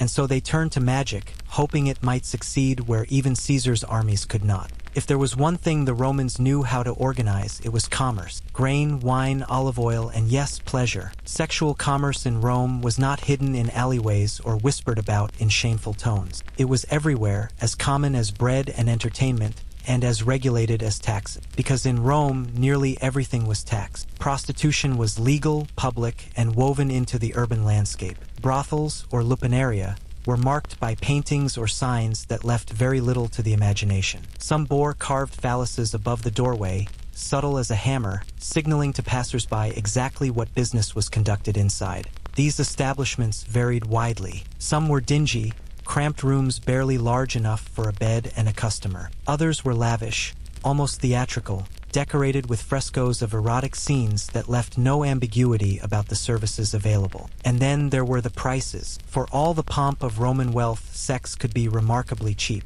Ancient sources mention fees as low as a single copper coin, the equivalent of the smallest denomination in circulation. A loaf of bread could cost more. Yet just as in any business, there were tiers. A street corner prostitute might earn coppers, but a courtesan skilled in conversation, music, or poetry could demand far more, especially if she attracted a wealthy patron. Of course, the Roman elite wrote endlessly about love affairs, but they wrote almost nothing about the working lives of prostitutes themselves. Their voices are almost completely silent in the historical record. What we do know comes from graffiti scratched into brothel walls, from legal records, and from the disgusted complaints of moralists like Seneca and Juvenal. To the satirists, brothels symbolized everything corrupt about Rome, its decadence, its weakness, its obsession with lust. But to ordinary Romans, they were simply another service, like the bathhouse or the bakery. One of the most famous archaeological sites in Pompeii is the Lupanar, a two-story brothel whose frescoes are still remarkably intact. Each small room contains a stone bed, and above it, a painted scene depicting a sexual position. These were not decorations. They were advertisements, a kind of ancient menu. If you were a customer who could not speak Latin, or simply one who wanted to avoid confusion, you could point to the wall. The art did the talking, and yet, for all the practicality, the business was not glamorous. Many sex workers were slaves, forced into the trade by their owners. They had no choice, no freedom, and certainly no profit. Their bodies were commodities, rented out as casually as farm tools. This reality was so accepted that Roman law included detailed rules for registering prostitutes and taxing their earnings. There was no moral debate about whether the practice should exist. The only question was how to keep it orderly and profitable. Interestingly, not all prostitutes worked in brothels. Many walked the streets, especially near the Circus Maximus or the baths, where crowds of men gathered. Some offered their services in taverns, blending wine and sex into a single package deal. Others operated discreetly from private apartments. The line between courtesan and mistress was often thin, blurred by wealth and status. A woman who was mocked as a prostitute in one context might be celebrated as a muse in another, depending entirely on who was paying her bills. And then there was the peculiar Roman tolerance for male prostitution. Both men and boys were part of the trade, though the Romans cloaked their language carefully. Freeborn Roman men were not supposed to sell their bodies. It was considered degrading. But slaves and foreigners were fair game, and their availability was no secret. Graffiti from Pompeii lists male names alongside crude advertisement. Pleasure in Rome was not limited by gender. It was limited by money and power. What is striking is how little stigma attached to the customer. A man could visit a brothel openly without much shame. It was considered part of normal male behavior, especially for soldiers, sailors, or bachelors. The shame was reserved for the sex worker, not the client. Even emperors indulged, some discreetly, others flamboyantly. Caligula and Nero were said to have visited brothels dressed in disguise, not because it was illegal, but because it was entertaining. They enjoyed the thrill of role reversal, playing at being ordinary men. Yet, despite all this openness, Rome also loved to moralize. Writers thundered against the corruption of the flesh, against men wasting their energy on prostitutes instead of family duty. Philosophers like Musonius Rufus insisted that sex should only serve reproduction, not pleasure. The tension was never resolved. Rome both indulged in desire and scolded itself for indulging. It built brothels and condemned them in the same breath. There is also a strange poetry in the graffiti of Pompeii's brothel. One reads, "I am yours for 2 asses." Another boasts, "Restituta, I had a good time with you." They are crude, transactional, but also oddly human. Amid the commerce, there is longing for recognition, a name remembered, a night worth recording on plaster. Even in the most transactional corners of Roman life, the human desire to be seen, to be remembered, persisted. And perhaps that is the real story. Brothels were not just about lust. They were about loneliness, about fleeting intimacy, about a moment of escape from the rigid hierarchies of Roman society. A poor man could never dine with senators or marry into wealth, but he could, for a coin or two, hold someone close for an hour. And that small escape may have mattered more than the moralists ever admitted. So when you picture the grandeur of Rome, the triumphal marches, the marble forums, the echoing Senate halls, remember also the narrow rooms, the painted walls, the coins exchanged in the dark. Because an empire is not only built on victories and monuments, it is also built on quiet, hidden transactions. And in Rome, those transactions included the business of pleasure, as ordinary as bread, as constant as taxes. If brothels were the business of pleasure for the common man, then the imperial palace was something else entirely, a theater of indulgence, rumor, and scandal. For the emperor of Rome, sex was never just about desire. It was about power.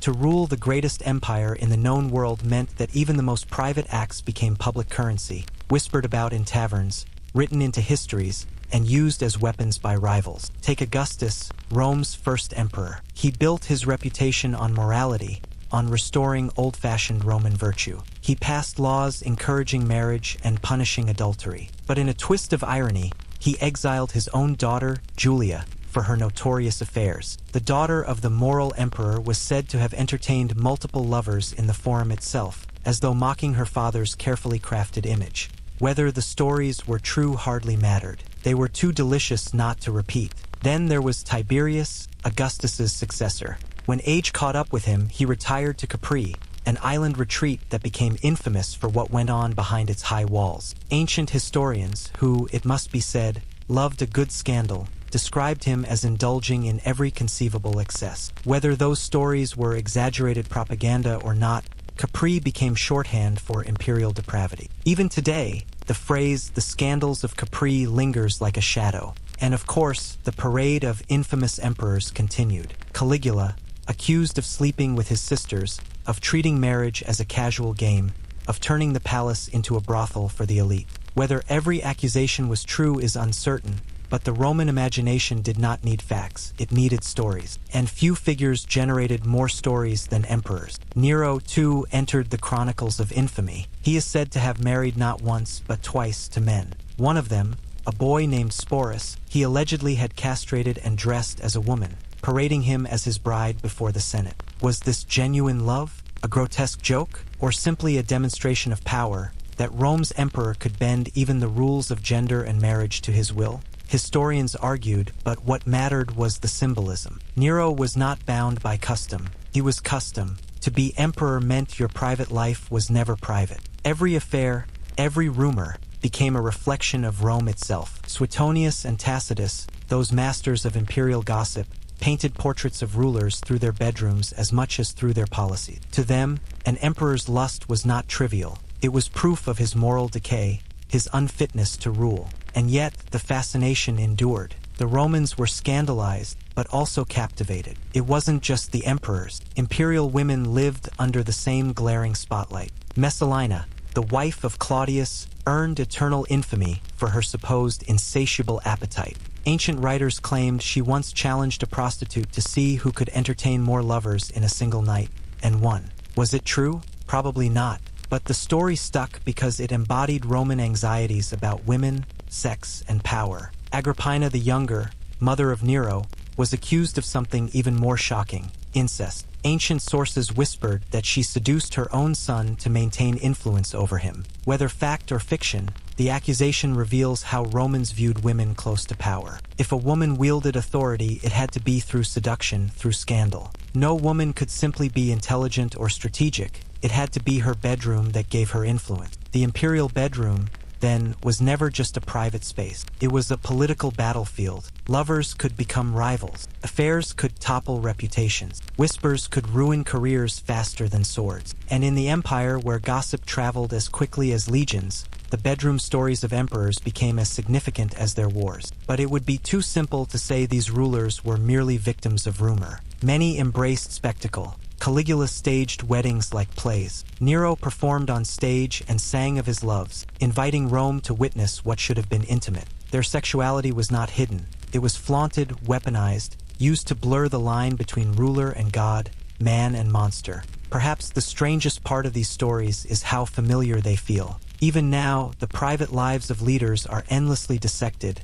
exaggerated, scandalized. The Roman appetite for gossip was not so different from our own. They had Suetonius, we have tabloids. They whispered in bathhouses, we scroll on screens. The emperor's bedchamber was simply the ancient version of what we now call the headline. And through it all, the Romans themselves lived in contradiction. They expected their leaders to embody restraint, to be paragons of Roman discipline. But they also craved the stories of excess. They condemned depravity, then repeated the tales with relish. The empire fed on scandal as much as on grain. So the next time you think of Rome's emperors, those marble busts with stern eyes and noble profiles, remember what the historians also remembered. The rumors, the whispered jokes, the painted pictures of lust and power. Because for Rome, sex was not just personal. It was political, and in the imperial bedroom, the two could never be separated. The Romans were not exactly shy about sex. They painted it on their walls, carved it into their lamps, and joked about it in their plays. But if you thought this meant they embraced absolute freedom in matters of the bedroom, you would be mistaken. Rome had rules, and Rome loved nothing more than to enforce rules selectively. Few things capture this contradiction better than their treatment of adultery. In the earliest days of the Republic, adultery was not considered a crime of passion but a crime of property. A wife, after all, was legally tied to her husband much like land, slaves, or livestock. If another man intruded, it wasn't just about broken hearts, it was about trespassing. To sleep with another man's wife was to tamper with his bloodline, his heirs, his future. And Romans, who obsessed over family lineage, took that very seriously. By the time Augustus rose to power, adultery was not just frowned upon, it was criminalized. The very same emperor who publicly styled himself as the savior of Roman morality decided to legislate private desire. His famous Lex Julia de Adulteriis Coercendis made adultery a public crime. A husband who caught his wife in the act could kill her lover on the spot, provided the lover was of lower status. If he was of equal or higher class, well, the husband had to hand him over to the courts instead. This was Rome's peculiar balance of justice and hierarchy. The law also gave fathers chilling authority. A father who caught his daughter in adultery under his own roof was allowed to kill both her and her lover. It was not merely about honor, it was about control. To be a Roman woman meant that your desires were not your own, and to indulge them could be fatal. But the irony here is that Rome itself was built on adultery. Its myths were filled with seductions, affairs, and stolen wives. The Trojan War, which the Romans inherited from Greek lore, began with the abduction of another man's spouse. Rome's own foundation story included the abduction of the Sabine women. For a culture that rooted itself in mythic tales of stolen brides, the sudden piety of Augustus's laws must have rung a little hollow. And indeed, the hypocrisy was glaring. Men, of course, were free to indulge as long as they weren't seducing another man's wife. Visiting prostitutes was not considered adultery. Keeping concubines was acceptable. Sleeping with slaves, male or female, was entirely within a man's rights. The law, like so many Roman laws, was a net that caught women tightly but allowed men to swim through with ease. The stories of those caught in this web became legendary. Consider Julia, the very daughter of Augustus. Her father's moral laws did not spare her when her affairs became too public. She was banished to a lonely island, left to wither under the shadow of her father's righteousness. Here was Rome's paradox made flesh. The ruler who declared himself the guardian of virtue, yet whose own household became the scandal he sought to suppress. And then there were men like Ovid, the poet whose Ars Amatoria, the art of love, turned seduction into a kind of handbook. His playful verses taught readers how to woo, how to flirt, how to cheat discreetly. Augustus, unsurprisingly, did not appreciate the lesson. Ovid was exiled, his poems condemned. It wasn't just politics that got him sent away. It was the audacity of writing too openly about desire in an age when the emperor wanted to pretend Rome was chaste. Adultery trials themselves became spectacles. Families brought shame into the courts, where details were recited aloud, lovers named, and reputations shredded. What began as private scandal ended as public theater. Romans flocked to such cases as if to the arena, eager to watch reputations torn apart in place of flesh. The legal system, far from suppressing lust, only made it more tantalizing. And yet, behind all this legal seriousness, affairs still thrived. They were whispered about in taverns, sung about in plays, even celebrated in secret poems. Roman society condemned adultery publicly but consumed it privately. To sleep with another man's wife was dangerous, but it was also thrilling precisely because it was dangerous. The risk gave it flavor. The laws made it tempting. This tension between law and desire, between order and indulgence, was the heartbeat of Rome's sexual culture. They legislated fidelity and built monuments to virtue, but they also filled Pompeii with graffiti of lovers' boasts, with drawings that left nothing to the imagination. In every villa fresco, every poem of Catullus, every scandal recorded by Tacitus, one can feel the push and pull of repression and appetite. Perhaps the best way to understand Roman adultery is not through its laws, but through its jokes. Roman playwrights, from Plautus to Terence, filled their comedies with cheating wives, bumbling husbands, and clever slaves. The humor worked because it was familiar. The audience laughed because they recognized themselves. The law said adultery was a crime. The stage said it was human nature. So in the end, Rome's obsession with adultery tells us less about morality and more about control. It wasn't about protecting love or trust. It was about property, lineage, and authority. For men, affairs were freedom. For women, they were peril. And for the empire as a whole, they were endlessly entertaining, fueling gossip and poetry, law and laughter, exile and execution. Adultery in Rome was never just private sin. It was spectacle. It was scandal. It was the empire laid bare. If Roman adultery laws revealed the hypocrisy of morality, the subject of slaves and desire strips away the last veneer entirely. Because in Rome, intimacy and exploitation were so thoroughly entwined that one cannot speak of sex without also speaking of slavery. The Roman household, or domus, was not simply a family dwelling. It was a machine, a miniature empire staffed by human property. Slaves cooked, cleaned, fetched, guarded, and entertained. They also provided bodies as casually as they poured wine. The Romans spoke of this arrangement with the same detachment one might use when describing a tool or utensil. A man did not commit adultery with his slave because the law did not recognize a slave's right to consent. A slave was not a person in the legal sense, but an instrument. This created a shadow economy of desire, where pleasure was extracted as easily as labor. Wealthy men often had entire households of attendants, some chosen specifically for beauty, youth, or pliancy. For the elite, the sexual availability of slaves was considered a privilege of ownership. To deny oneself this privilege would have been seen not as virtuous restraint, but as foolish neglect of property. And yet, the relationship was never so simple, because while slaves were objects in the legal sense, they were also human beings who resisted, adapted, and sometimes wielded their positions cleverly. A favored slave might hold extraordinary influence over his or her master, whispering into ears at the most private of moments. Roman gossip is full of stories of wives jealous not of other wives, but of slaves. Emperors themselves were not immune. Rumors swirled of household attendants who became lovers, confidants, even political players. The Romans never pretended these liaisons were equal.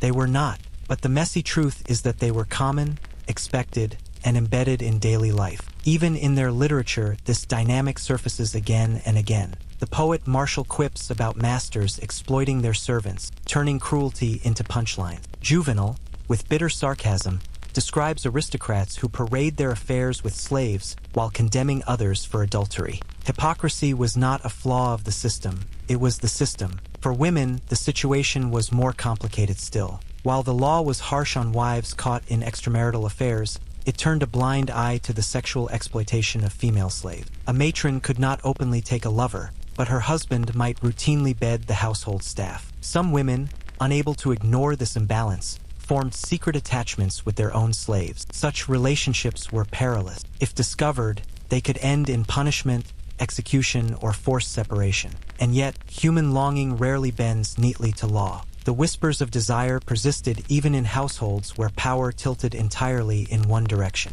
The economy of pleasure extended beyond the walls of the home. In Rome's bustling streets, slave markets displayed human beings openly, often naked, sometimes catalogued by age, skill, and attractiveness. Purchasers knew that a slave's duties could extend from grinding grain to warming beds. For some buyers, the latter was the chief interest. This was not hidden, not shameful, it was business. A slave who was beautiful might command a higher price precisely because of the unspoken expectation of sexual service. And then there were the infamous lean-ons, pimps who specialized in hiring out slaves for prostitution. Brothels across Rome were filled with these unfortunates, their bodies turned into commodities in the most literal sense. The walls of Pompeii still bear their names, their prices, their services scribbled in crude graffiti. In those cramped stone rooms, desire was both cheapest and most costly. Cheap for the buyer, devastating for the enslaved. The contradiction at the heart of Roman society was that it celebrated freedom as its highest virtue while depending entirely on unfreedom. A citizen's liberty was defined in opposition to the slave's lack of it. To be Roman was to be free to command, free to desire, free to take. And yet, this freedom rested squarely on the unfreedom of others. Even in the bedroom, Roman liberty was someone else's chains. Roman philosophers noticed this contradiction, though not always in the way modern readers might hope. Seneca, for instance, urged masters to treat their slaves with kindness, to remember that they too were human. But his argument was less about equality and more about prudence. A cruel master risked rebellion, a kind one secured loyalty. The ethical question of consent was never truly raised. Desire, in this context, was not mutual but managed. Yet despite this, traces of resistance appear in the historical record. There are stories of slaves who used intimacy to maneuver themselves into better positions, favored status, freedom, even wealth. Some became concubines whose children inherited fortunes. Others whispered secrets from the bedchamber into political ears, shaping decisions at the highest levels. In a society where power was absolute, even the powerless sometimes found cracks in the system where they could exert influence. Of course, these stories were rare exceptions. For most, the system was brutal and unyielding. The Roman poet Horace once wrote that pleasure and pain are two sides of the same coin.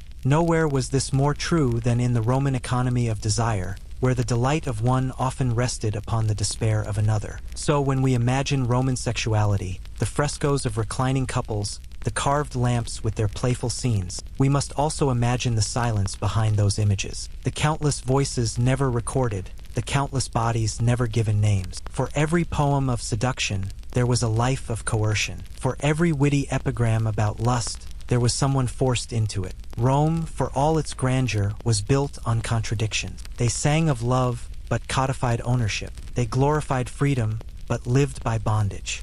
And nowhere were these contradictions more intimate, more raw, than in the ways they wove sex into slavery. Perhaps this is why, when you peel back the marble and the mosaics, the Roman world feels at once familiar and alien. Familiar because desire is universal. Alien because theirs was a desire unbound by the limits of consent we now hold dear. To study, it is not to condemn or romanticize, but to see clearly the machinery of a society that could make even pleasure an act of power. In Rome, intimacy was never private. It was political, and it was more often than not bought and sold. If Roman bedrooms were theaters of hypocrisy, their dining rooms were arenas of performance. To recline at a banquet was to stage a drama where food, wine, and desire mingled in equal measure. The Roman feast or convivium was never merely about eating. It was about status, spectacle, and seduction, performed under the soft glow of oil lamps while slaves moved silently in the background, their eyes lowered. A proper Roman dinner began with an entrance. Guests arrived in togas freshly whitened with chalk, shoes polished, hair oiled, sometimes accompanied by personal attendants to carry their perfumes and garlands. The couches, triclinia, were arranged around a low table, and to recline upon them was itself a symbol of leisure. Only the freeborn could lie down to dine. Slaves, of course, ate standing if they ate at all. The posture said everything. To recline was to rule. The courses came in waves, often extravagant to the point of absurdity. Platters of dormice sprinkled with poppy seeds and honey. Roasted peacock with gilded feathers reattached for display. Fish so fresh they seemed to leap from the platter. Apicius, Rome's most famous gourmand, recommended stuffing pigs with sausages so that, when carved, smaller pigs spilled forth, a culinary matryoshka doll of meat. Guests did not eat merely to satisfy hunger. They ate to demonstrate that they could waste with abandon. Wine flowed constantly, but rarely unmixed. To drink wine pure without dilution was considered barbaric. Instead, it was blended with water, honey, herbs, even seawater, creating concoctions of dazzling strength. The toasts were endless, the cups deep, and with wine came desire, loosened by intoxication and encouraged by the atmosphere. Banquets were social lubricants, spaces where flirtation, innuendo, and indulgence blurred the line between dining and dalliance. Entertainment punctuated the courses. Dancers whirled to the sharp rhythms of flutes. Acrobats twisted their bodies into impossible shapes. Poets recited verses, some elegant, others obscene. Music played not as background noise, but as accompaniment to indulgence. Every sense was to be engaged: sight, taste, touch, hearing, smell. A Roman feast was less about sustenance than about overwhelming the body until it surrendered to excess. And of course, there were the infamous after-dinner diversions. The Romans, never shy about blending appetite with eros, often treated the banquet as a prelude to intimacy. Lovers exchanged glances across the couches. Husbands and wives looked the other way as trysts unfolded behind draperies. The poet Catullus describes such evenings with wry humor: cups overflowing, lips stained with wine, bodies tangled long before the last course was served. But the banquet also revealed the sharp lines of class and power. At the high table reclined the host and his most honored guest. Lesser acquaintances were pushed to the outer couches, their food less abundant, their wine less fine. Slaves hurried between them, refilling cups, wiping spills, sometimes enduring the casual cruelty of drunken masters. The very structure of the meal was a hierarchy carved into space. To be invited was an honor. To be placed near the host was a declaration of favor. To be excluded was a calculated insult. Even the setting of the banquet reflected desire and control. The walls of dining rooms were often painted with frescoes of gods, lovers, and feasts of the divine. Tables were inlaid with ivory and silver. Lamps cast warm light across polished marble. Fragrances drifted through the air: incense, roses, cinnamon. Everything was engineered to blur the senses, to make eating an act of luxury, drinking an act of liberation, and touching an act of inevitability. The Romans were acutely aware that such excess could be mocked. Satirists like Petronius skewered the banquets of the nouveau riche, painting scenes of hosts so desperate to impress that they served dishes shaped like the zodiac or birds cooked to sing as they roasted. In his Satyricon, the character Trimalchio, a freedman turned millionaire, stages an absurd feast where every dish is both vulgar and pretentious. The joke was clear: indulgence without refinement became grotesque. Yet even the refined feasts were grotesque in their own way. The act of vomiting to make room for more food, a practice whispered about among Rome's elite, spoke to the emptiness at the heart of their abundance. For all their luxury, the Romans seemed haunted by hunger for food, for pleasure, for status that could never be satisfied. They gorged not because they needed,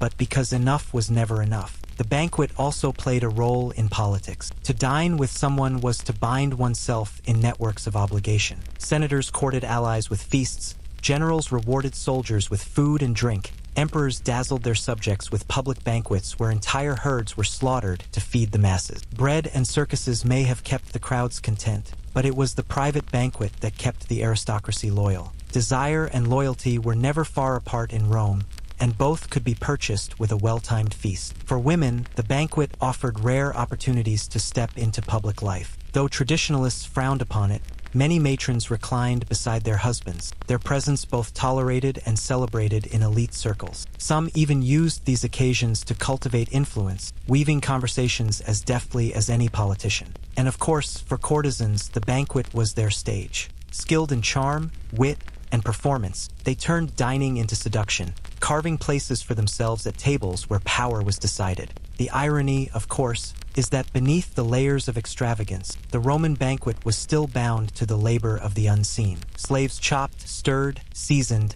and cleaned. They poured the wine and carried the trays heavy with gilded dishes. They absorbed the blows when tempers flared. And when the banquet slipped from feasting into indulgence of another kind, they often supplied their own bodies as part of the evening's offerings. So what was the Roman banquet, truly? A theater of appetite. A stage where desire played its many roles, hunger disguised as sophistication, lust cloaked as leisure, politics wrapped in honey and spice. It was Rome itself in miniature, grand, excessive, contradictory, both dazzling and disturbing. Imagine the scene: couches draped in silk, goblets clinking, laughter rising, lamps flickering as shadows dance across painted walls. A platter arrives, and with it, a gasp of admiration. Someone whispers an invitation behind a curtain. A poet's voice cuts through the air, reciting lines that would make even the gods blush.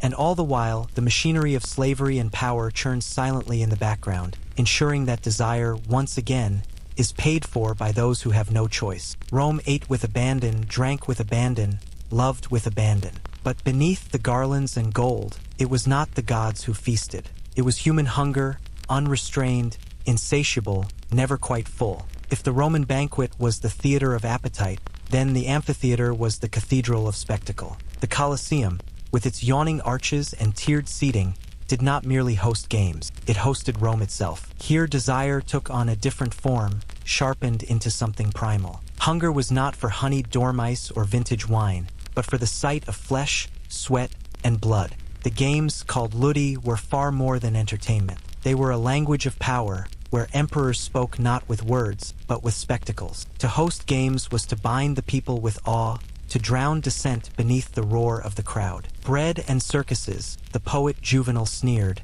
were the only currencies truly needed to govern. And yet, behind the cynicism, there was truth. The amphitheater was where politics and pleasure fused seamlessly into one. The crowd entered like a tide. Men, women, children, the wealthy, the poor, everyone had their place carved into the stone hierarchy of the seats. Senators and equestrians sat close to the action, their tunics gleaming with status. Women were pushed higher, though never absent, and the common poor crammed into the dizzying heights. Slaves, as always, stood at the margins, facilitating the pleasure of others. Even in leisure, Rome preserved its careful divisions. The opening was a parade, gladiators marching in, armor polished, bodies gleaming with oil. They saluted the emperor, voices thundering as one. Ave, Caesar, morituri te salutant. Hail, Caesar, those who are about to die salute you. The crowd cheered, intoxicated already, before a single drop of blood was spilled. Gladiatorial combat was never simply a brawl. It was choreography,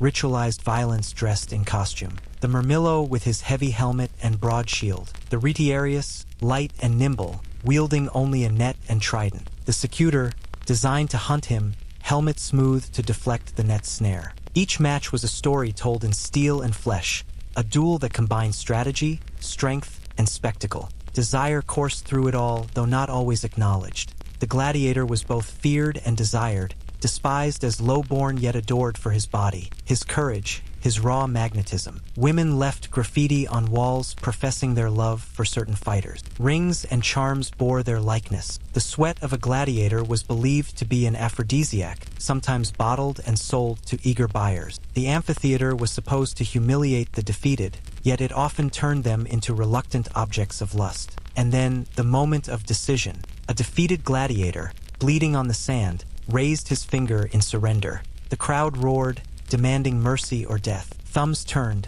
not always down as we like to imagine, but gesturing in different ways depending on the age. Still, the symbolism was clear. The masses, drunk on power, chose who lived and who died. It was theater where the audience wrote the ending. And through it all, the emperor sat like a god, his nod heavier than any sword. But gladiators were only part of the menu. There were animal hunts, staged with exotic beasts imported at staggering cost. Lions dragged from Africa, tigers from Asia, elephants towering above men. Hunters fought them with spears, or sometimes the animals fought one another. The arena floor became a menagerie of blood. The symbolism was not subtle. Rome conquered nature itself, turning wild power into spectacle. And then there were the executions. Criminals condemned to die were often staged in mythological reenactments. Prometheus torn by eagles, Orpheus mauled by beasts, Hercules consumed by fire. It was theater of cruelty, the merging of punishment and entertainment. The crowd gasped, applauded, devoured the scene as though it were a dish served at a banquet. Death in Rome was not hidden. It was advertised. Yet amid the cruelty, the erotic never disappeared. The games were soaked in sweat, the air thick with heat and violence, bodies pressed against bodies in the stands. A brush of the hand, a meeting of eyes, desire blossomed in the very shadow of death. For some, the gladiators' courage was irresistible. For others, the sheer intoxication of the crowd dissolved boundaries, leaving only bodies seeking warmth in the chaos. The amphitheater was Rome's great equalizer in pleasure as well as fear. The irony, of course, is that the very violence meant to demonstrate control often revealed Rome's deepest insecurity. Why stage such spectacles unless one feared unrest? Why feed the masses lions unless one dreaded their hunger? The games were excess in another form, a performance designed to convince Rome that it was eternal, invincible, unshakable. And yet, beneath the roar of approval, there was always a whisper of doubt. Writers of the time noticed this contradiction. Seneca, the Stoic philosopher, attended games and left disturbed. The cruelty appalled him. The mindless bloodlust of the crowd made him question the very nature of civilization. But he was an exception. For most, the arena was intoxicating. It gave shape to fears, allowed release through spectacle, and reminded everyone that Rome's power extended even to the bodies of its own. Think of the amphitheater not as stone, but as appetite carved into architecture. The sand drank blood as a tablecloth absorbs wine. The roar of the crowd was hunger given voice. The gladiator's body, broken or triumphant, was a dish served for public consumption. The games were banquets of violence, and the people feasted eagerly. And yet, as with the banquets, the machinery was invisible. Behind the arches, slaves dragged corpses, refilled traps, reset scenery. Engineers raised cages with hidden pulleys. Hundreds worked unseen so that thousands could revel in the illusion of effortless grandeur. The violence was staged, but the suffering was real. At the end of the day, the crowd dispersed. The sand was raked smooth, as though blood could be erased. The amphitheater stood silent, its stones cooling in the night air. Lovers went home, drunk on wine and spectacle. The emperor returned to his palace, basking in the glow of approval. And Rome, once again, had eaten its fill, not of bread, but of death. The amphitheater reminds us that desire is not always soft. Sometimes it is sharp, brutal, edged with cruelty. Rome understood this well. It fed its people not only pleasures of the flesh, but also the thrill of domination, the intoxication of survival, the fascination with mortality. The games were not entertainment. They were ritual, binding a city in awe and fear, lust and loyalty, hunger and horror. Rome lived on sand and blood, and for centuries it believed that was enough. If the amphitheater was Rome's cathedral of spectacle, then the bathhouse was its temple of routine. To bathe in Rome was not merely to clean oneself. It was to step into a theater of steam where business, gossip, leisure, and desire all mingled like vapors curling off hot stone. The baths were not luxury alone. They were necessity, a rhythm of life so ingrained that to miss it was to be un-Roman. The great bath complexes, those sprawling marble kingdoms built by emperors like Caracalla or Diocletian, were cities within a city. Imagine courtyards lined with columns, vast swimming pools glimmering under the sun, mosaics spread like jeweled carpets, frescoed ceilings rising above clouds of steam. There were gardens for strolling, libraries for reading, gymnasiums for exercise. To enter was not to bathe, but to step into Rome distilled, order, grandeur, excess, and sweat. The process followed its own ritual. First, one stripped, clothing handed to a slave or attendant. Then the apoditerium, the changing room, with niches carved into walls to hold sandals, tunics, jewelry. Privacy was never the point. Flesh was public here, displayed without shame. Wrinkles, scars, muscles, paunches, all bodies were equal in the mist. From there, the sequence unfolded like choreography. The palestra first, where men wrestled, boxed, or trained with weights skin slick with oil. Then into the tepidarium, the warm room, to begin the transition. Heat seeped into the bones, softening muscles, loosening tongues. From there, one might move into the caldarium, the hot chamber, air heavy with steam. The heat could be stifling, the marble benches burning to touch, sweat pouring in rivulets down every back. And finally, the plunge, the frigidarium, a cold pool to shock the body, to awaken, to cleanse. It was a rhythm of opposites, hot to cold, tension to release. And throughout, slaves worked tirelessly. They scraped sweat and oil from skin with curved strigils, poured water from bronze vessels, carried towels, refilled coals in the hypocaust beneath the floors. The architecture itself was genius. Furnaces channeled heat through hollow walls, under tiles, into chambers, turning stone into an engine of comfort. Every sigh of relaxation was bought with hours of labor in firelit basements, where slaves shoveled ceaselessly to keep the flames alive. Yet cleanliness was only part of the story. The bath was social theater, an arena of whispers and glances. Senators discussed politics in the tepidarium, deals struck as casually as hands wiped on towels. Merchants displayed their wealth in oils and perfumes. Lovers exchanged glances across pools, the mist veiling more than it revealed. Gossip flowed more freely than water, reputations rising and sinking with the tide of voices. And desire was everywhere. The bath was charged with it, bodies half-clothed, skin gleaming, the air thick with heat and scent. Men admired men, women admired women, and often both admired the same. Some baths had mixed hours, others separated genders, but in either case the proximity of flesh-bred fantasy. Graffiti scratched on walls confirmed as much. Crude jokes, declarations of affection, promises of rendezvous.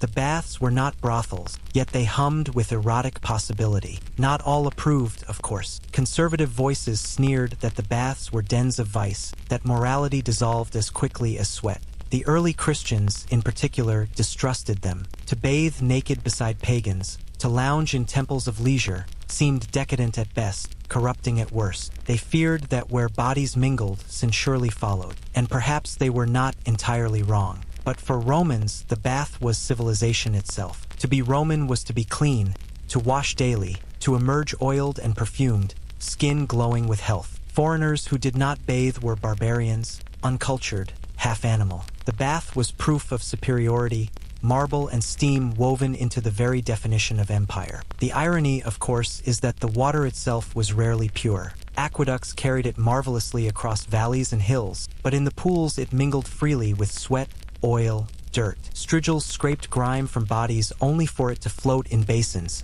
shared by hundreds. The very thing that was supposed to cleanse was often a breeding ground of contagion. And yet, Romans emerged refreshed, convinced of their purity, as though ritual outweighed reality. The bath also reflected Rome's obsession with spectacle. Even hygiene had to be monumental. Why settle for a basin when one could construct a hall the size of a palace? Why sweat in a wooden room when one could sweat beneath domes gilded in gold? The baths were not just about cleanliness. They were about proving that Rome could conquer even discomfort, transforming the necessity of washing into an art form. And behind the marble, the same truth as always, the invisible labor. Thousands of slaves stoked furnaces, hauled wood, maintained aqueducts, scraped floors, repaired tiles. The ease of the bather depended on the exhaustion of the unseen. Pleasure, in Rome, was always propped upon backs bent in shadow. Yet still, when one stepped out of the baths, oiled and glowing, body softened by heat,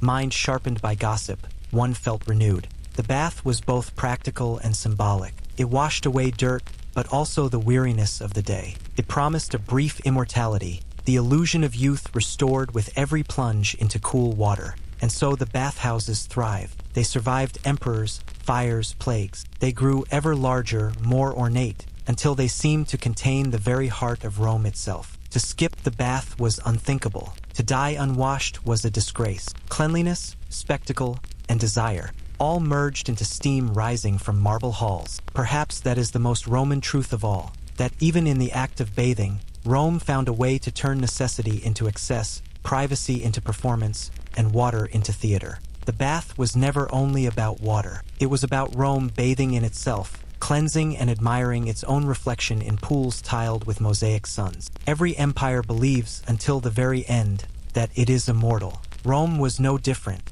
Even as cracks ran through marble, as aqueducts crumbled and legions faltered, the city continued to eat, to bathe, to feast, as though the performance itself could hold the world together. Decline does not arrive as a trumpet blast. It seeps in like a draft through old stone, unnoticed at first, until one realizes the house has grown cold. By the late Empire, the grandeur of Rome had become its own parody. Banquets still sprawled across tables, but the dishes were more ostentation than nourishment. Where once garum had flavored fish and bread, now peacocks were roasted whole, feathers gilded, eyes glazed with honey. Banquets resembled theater more than supper, an echo of glories past. Guests arrived not for sustenance but for spectacle, to watch Rome convince itself it was still Rome. The senators still dined in reclining elegance, but their conversation often turned to complaint. Taxes rose, borders shrank, Barbarians pressed like a tide against the frontiers. Yet the wine still poured, the singers still sang, the dancers still twirled. The city of marble distracted itself with excess, as if indulgence could delay the inevitable. And in the baths, the steam still curled from marble floors. Bodies still gleamed with oil, deals were still struck in whispers. Yet even there, decline showed itself. Repairs went undone, mosaics cracked, furnaces cooled too early. The water still flowed, but sometimes sluggish, aqueducts faltering with neglect. Civilization, like a bathhouse, can crumble tile by tile while the steam lingers, disguising decay. Outside the city, the world shifted. Germanic tribes crossed rivers that had once been borders. Armies that had once been Roman became mercenaries, loyal only to coin. Emperors rose and fell in rapid succession, their names forgotten as quickly as they were minted on coins. And yet, within the city walls, life continued almost stubbornly. Bakers still kneaded bread, children still played in alleys, lovers still carved names into stone. Rome declined not in silence, but with daily noise. And then, at last, the final banquets came. They are remembered in fragments. A feast by torchlight as the Gothic King Alaric closed in, senators lounging while the sound of axes echoed outside the gates. To dine while the empire fell, was it denial or simply Roman habit? Perhaps both. Civilization rarely dies in a single blow. It erodes, meal by meal, rumor by rumor, until the moment arrives when the banquet is interrupted by the crash of a door.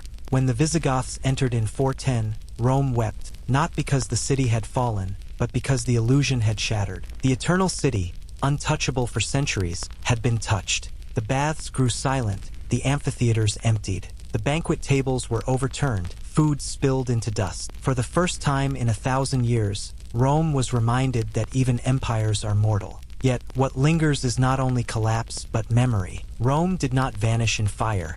It lingered, transformed, absorbed into those who conquered it. The baths, the feasts, the roads, the laws, all scattered like seeds, sprouting elsewhere, reshaping the world in quieter ways. The barbarian kings who entered the city would themselves dine like Romans, govern like Romans, dream like Romans. Rome survived, not in marble, but in imitation. And so, when we look back, what remains are not only battles and borders, but the smaller details. A mosaic of dolphins in a bathhouse, a recipe for bread scribbled on a tablet, a half-legible love note carved into a wall. These fragments tell us more than the names of emperors, because they show us how ordinary life persisted, how people lived even as the empire unraveled around them. Rome's twilight was less apocalypse than exhaustion. Like a banquet that had gone on too long, guests yawning, torches burning low, music fading, yet no one quite willing to leave. The empire was a host who had run out of food, but still insisted the feast continued.